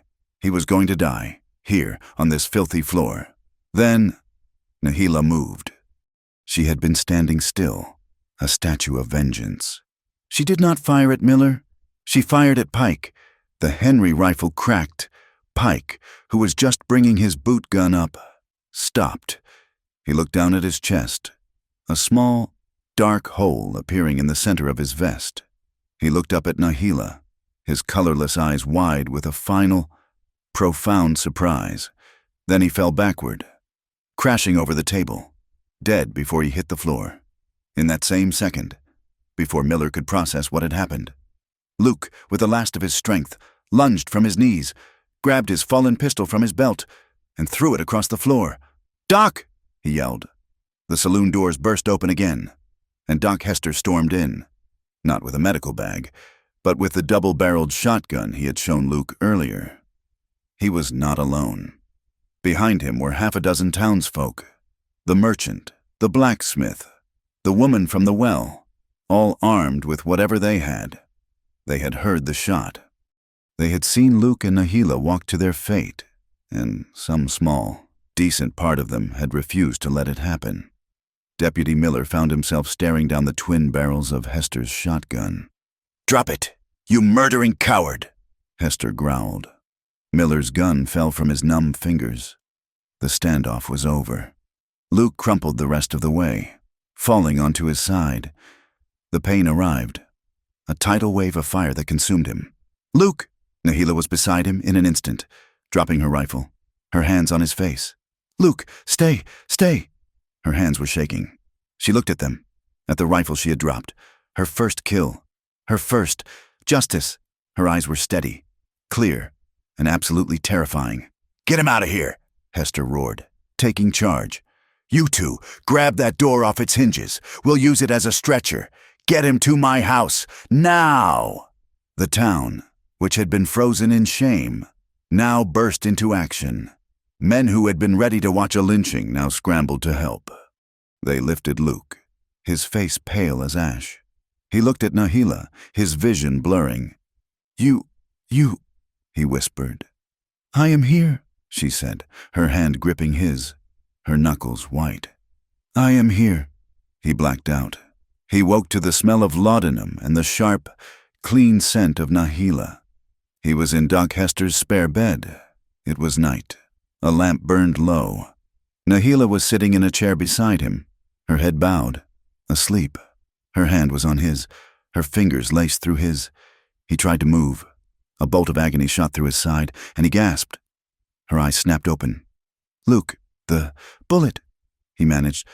"Hester took it," she said, her voice thick with exhaustion. "It was deep. It broke a rib, but it missed your heart." She touched his forehead. He was slick with sweat. "How long?" "2 days," she said. "You have been sleeping, a fever." He looked at her. She was pale, with dark shadows under her eyes. But she was clean. Hestor's wife, a quiet, stern woman, had given her a simple calico dress. She looked different. She looked like a woman, not a warrior. "Miller?" he whispered. "In his own jail, the sheriff. He saw Pike's body. He saw the warrant. He saw the miners, who finally told the truth about Silas. The town turned. Luke, like a tide. They are ashamed." "And Silas?" "He is gone. Ran. Slipped out when the shooting started." "Good," Luke breathed. He closed his eyes. He was so tired, but he was alive. Nahila cared for him, day and night. She sat by his bed. She spoon-fed him broth. She changed his bandages, her touch as gentle and as sure as it had been on her cut feet in his cabin. She washed the fever sweat from his face. She held his hand when the pain dreams came, when he cried out for Sarah, for his son. She did not flinch. She just held on. Their intimacy, forged in desperation and fire, now settled into something deeper, something quieter. It became spiritual. They did not need to speak. He would wake, and she would be there, watching him, and he would know her thoughts.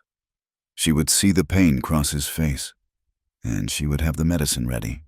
The town doctor visited, his gruffness a comfort. "You're a stubborn fool, Colton, but you're a lucky one. Another inch, and I'd be saving my sutures. The girl, she's a hell of a nurse, and a hell of a shot." Townsfolk came, one by one, their hats in their hands. They brought pies, they brought quilts, they brought apologies. They looked at Nahila, not with fear, but with a kind of awe. She was the Apache girl. She was the killer. She was the savior. They didn't know what she was, but they knew she was a woman. As Luke recovered, as the pain faded to a dull, constant ache, they began to talk, really talk. Not of the past, not of the pain, but of the future. "The ranch," he said one evening, his voice stronger. "The cattle will be scattered." "We will find them," she said, mending his torn shirt, her stitches small and neat. "The fence at the creek, it is broken. We must fix it." "We," he said, and the word filled his chest. "Yes, we—" He watched her, the lamplight catching the blue-black of her hair. He had bought her for a handful of coins. He had saved her. She had saved him. They were bound by blood and bullets, and something he did not have a name for. "Nahila," he said, his voice soft. She looked up, her hands still. "When I am well, when we go home, would you marry me?" The word hung in the quiet room. He had not planned to say it. It just came out. It was a question that terrified him. It felt like a betrayal of Sarah, of his past, and it felt like the only true thing he had ever said. Nahila stared at him. Her face, so often a mask of stone, was suddenly, heartbreakingly, vulnerable. She did not speak. She did not smile. She did not cry. She just looked at him, as if seeing him for the first time. He thought, in the long, terrible silence, that she would say no, that he had asked for too much, that he had mistaken survival for love. She put the mended shirt down. She rose from her chair and came to the bed. She sat on the edge, her weight a warm, solid presence.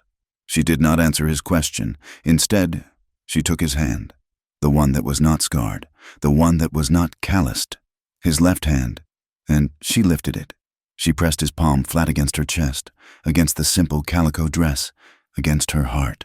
He could feel the steady, strong beat of it through the thin cloth. Thump, thump, thump, thump. A rhythm of life, a rhythm of his life. She looked him in the eye, her own dark eyes holding a universe of loyalty and pain and promise. "I am already yours," she whispered. The scar on Luke's side healed, fading from a raw, purple slash to a puckered, silver line, another mark on a body that was already a map of past pains. But this scar was different. It was one they shared. It was the price of their new beginning. Months passed. The fierce white heat of summer bled into the sharp, golden light of autumn. The canyon, once a fortress of solitude, became a home. The small stone house, which had been a shell for Luke's grief, slowly filled with a new kind of life. The silence between them, once a brittle wall, softened into a deep, shared quiet. It was the comfortable silence of two people who understood each other's movements, who knew the sound of each other's breathing. They worked. The ranch, neglected during Luke's years of mourning and their weeks of running, needed them. They found the cattle, scattered by the storm and their absence, and drove them back to the pasture. They mended the fences, their hands often working on the same rail. Nahila, with an instinct for life, found a patch of good earth near the creek and started a garden.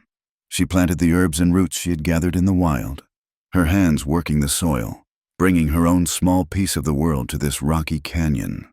She was putting down roots.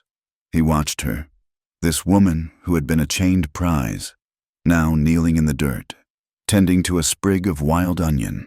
He felt a rightness in it, a sense of peace that had been alien to him for so long. He had one book, a thick, leather-bound Bible, its cover worn smooth. It had been Sarah's.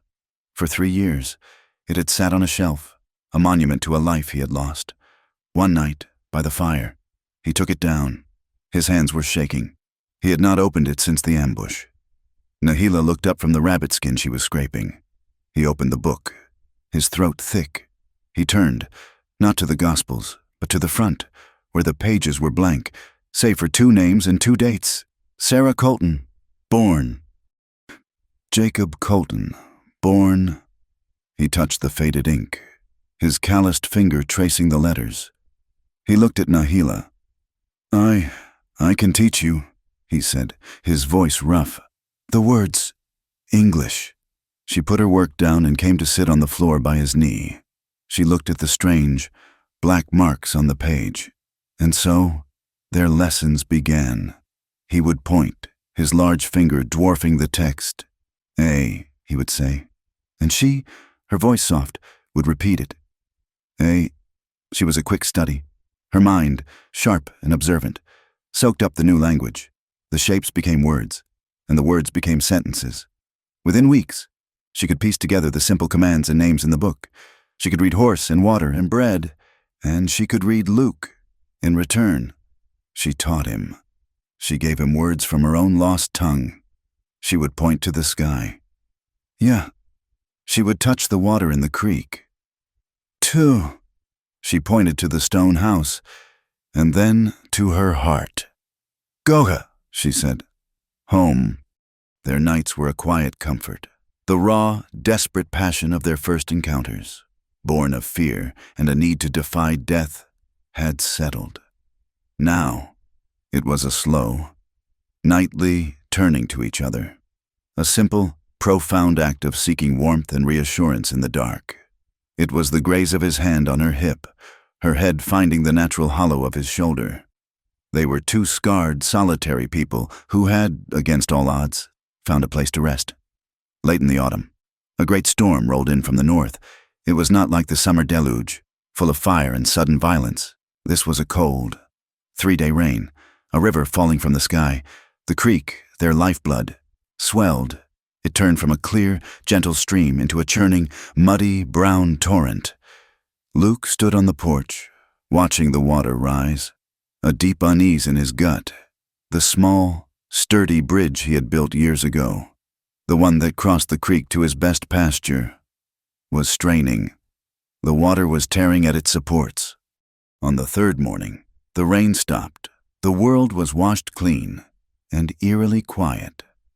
Luke and Nahila walked out into the pale, watery sunlight. The creek was a monster, and the bridge was gone.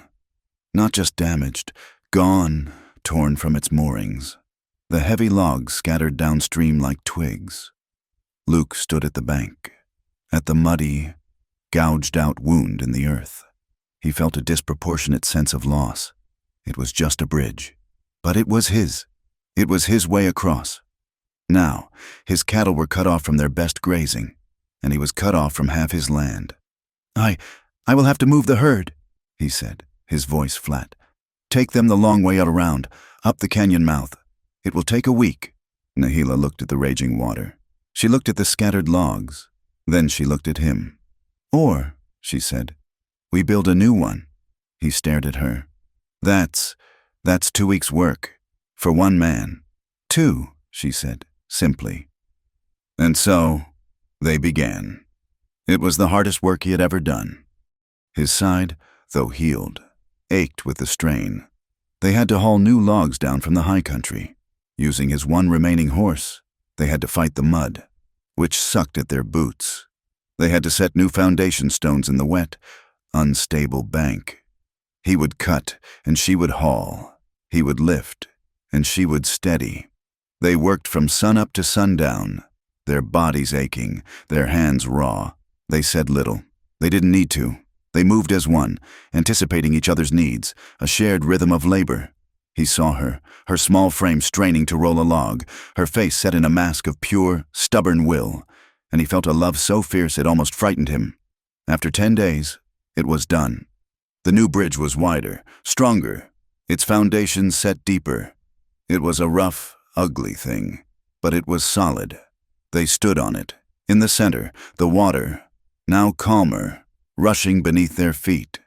They were both covered in mud, exhausted and aching. Luke looked at the new planks. It's good, he said. It is our bridge, she said, and she smiled. A real true smile that lit her face. A smile he had never seen before. He put his arm around her shoulders, and she leaned into his side. They stood there for a long time, on the thing they had built together, masters of their small, hard-won world. The peace lasted until the first snows of winter. Luke was splitting wood, the sharp crack of his axe the only sound in the cold. Still air. Nahila was inside, baking a crude bread with the last of their flour. He saw them first. 4 riders, coming up the canyon, slow and deliberate. His blood turned to ice. He grabbed his rifle, which was leaning against the wood pile. His mind flew to Pike, to Miller, to a new, unknown threat. But these were not white men. They were Apache. They were gaunt, dressed in worn hides. But they sat their horses with an ingrained, weary pride. They were armed, not with new rifles, but with old bows and lances.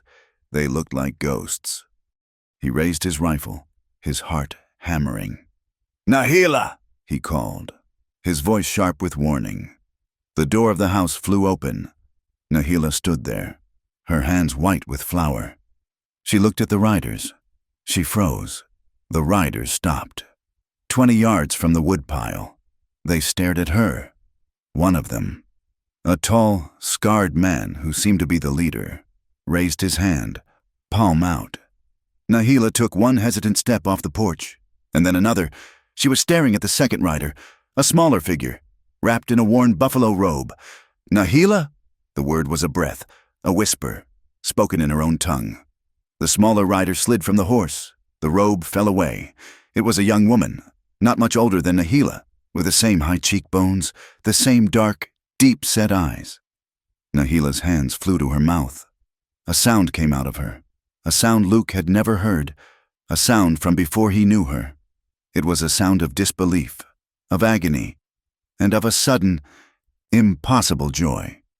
"Shida!" she cried. "My sister!" She ran. She flew across the yard, her feet clumsy, and crashed into the young woman.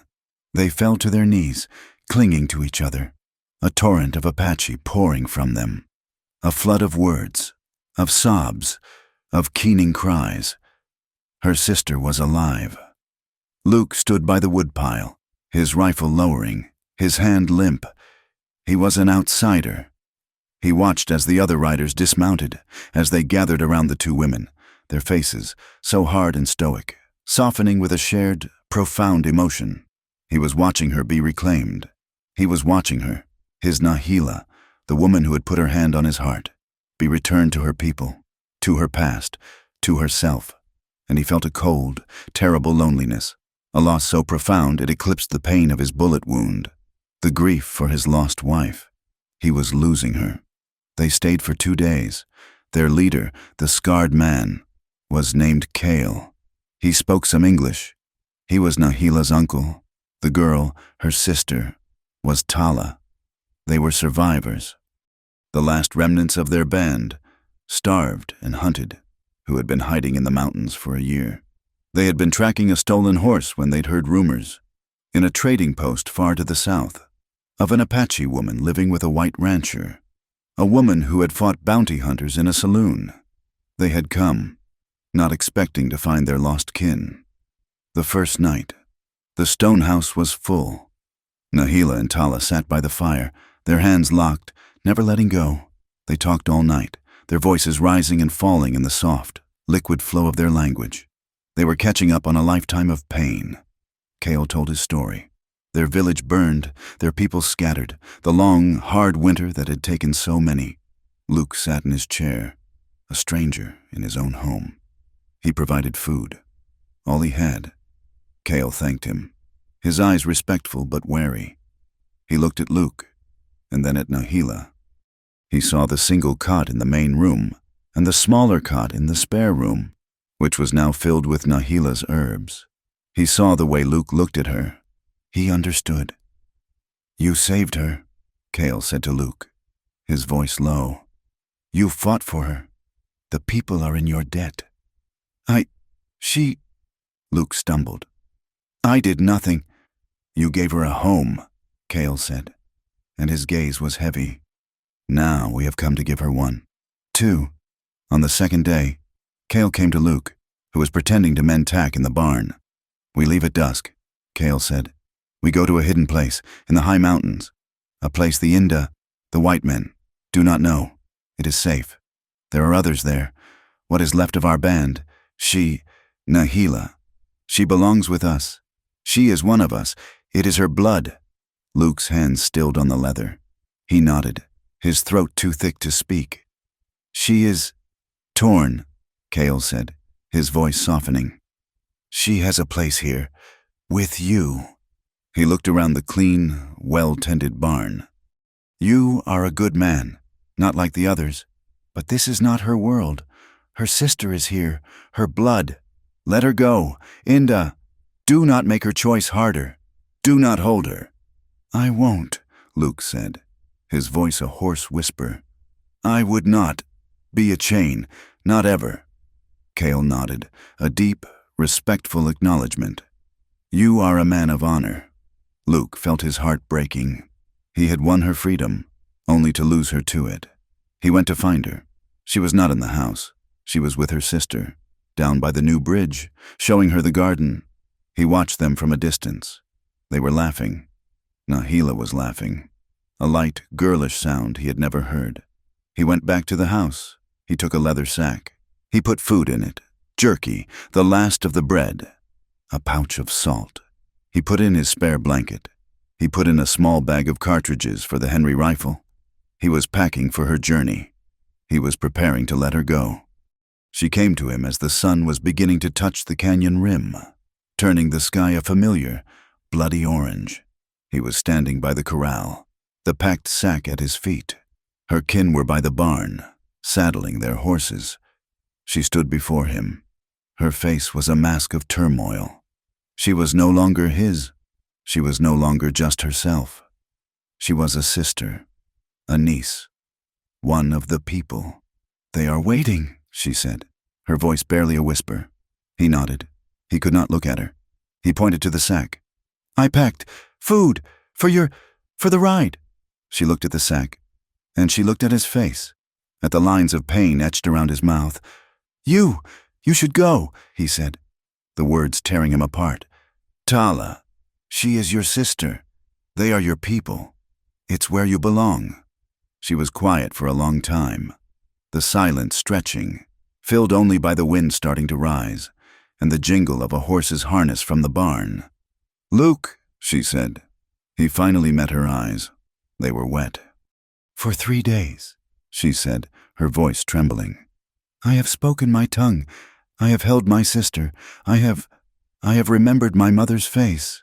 I know, he said. This, she said, gesturing to the mountains, to her kin. This is my blood. This is my past. This is all I have lost. She took a step closer to him. She looked at the stone house, at the small garden, at the bridge they had built. She looked at his scarred hands, at the Bible on the porch.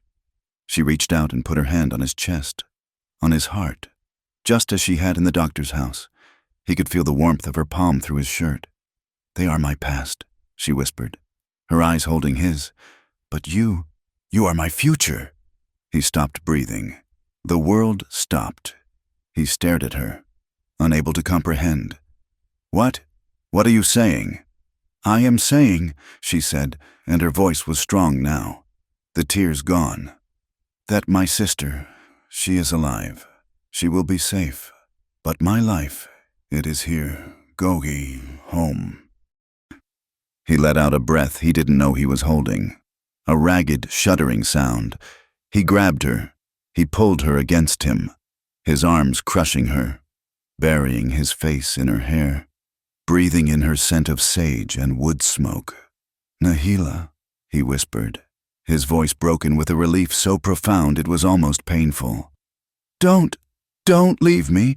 I will not, she said, her arms wrapped around his waist, holding on tight. He pulled back, his hands on her face. Then stay, he said, his voice thick. Not just as As this, stay, as my wife. She looked up at him, and the smile she gave him was as bright as the new, clean sun.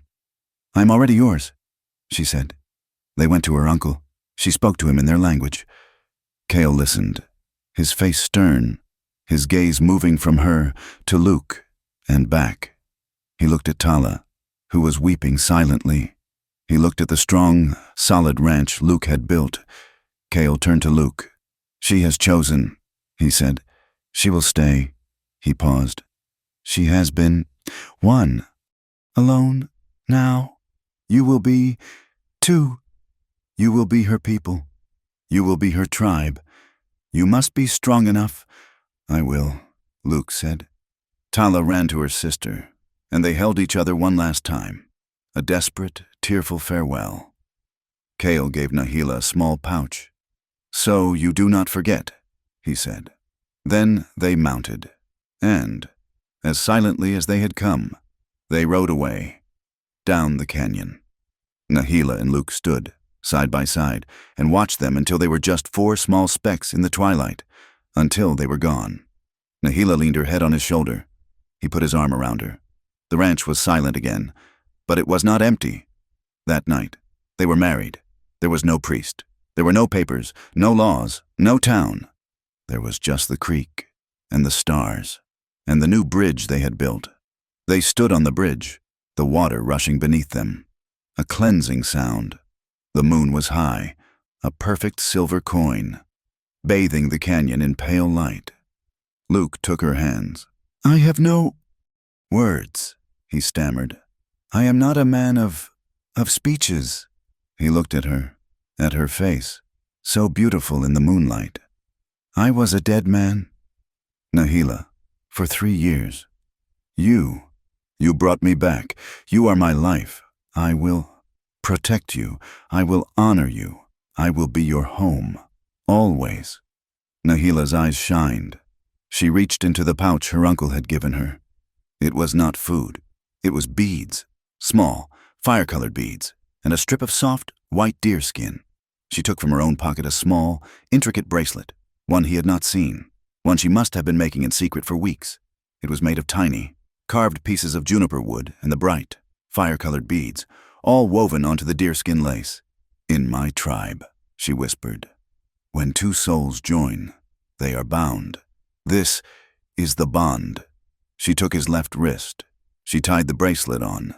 It was a perfect circle, no beginning, no end. I am your people, she said, her voice clear and strong in the cold night air. I am your tribe. I am your wife. My heart is your heart. Forever. He looked at the bracelet. He looked at her. He could not speak. He lifted her hand, the one that had been chained, the one that had healed him, the one that had held a rifle to save him. He turned it over, and he pressed his lips to her palm.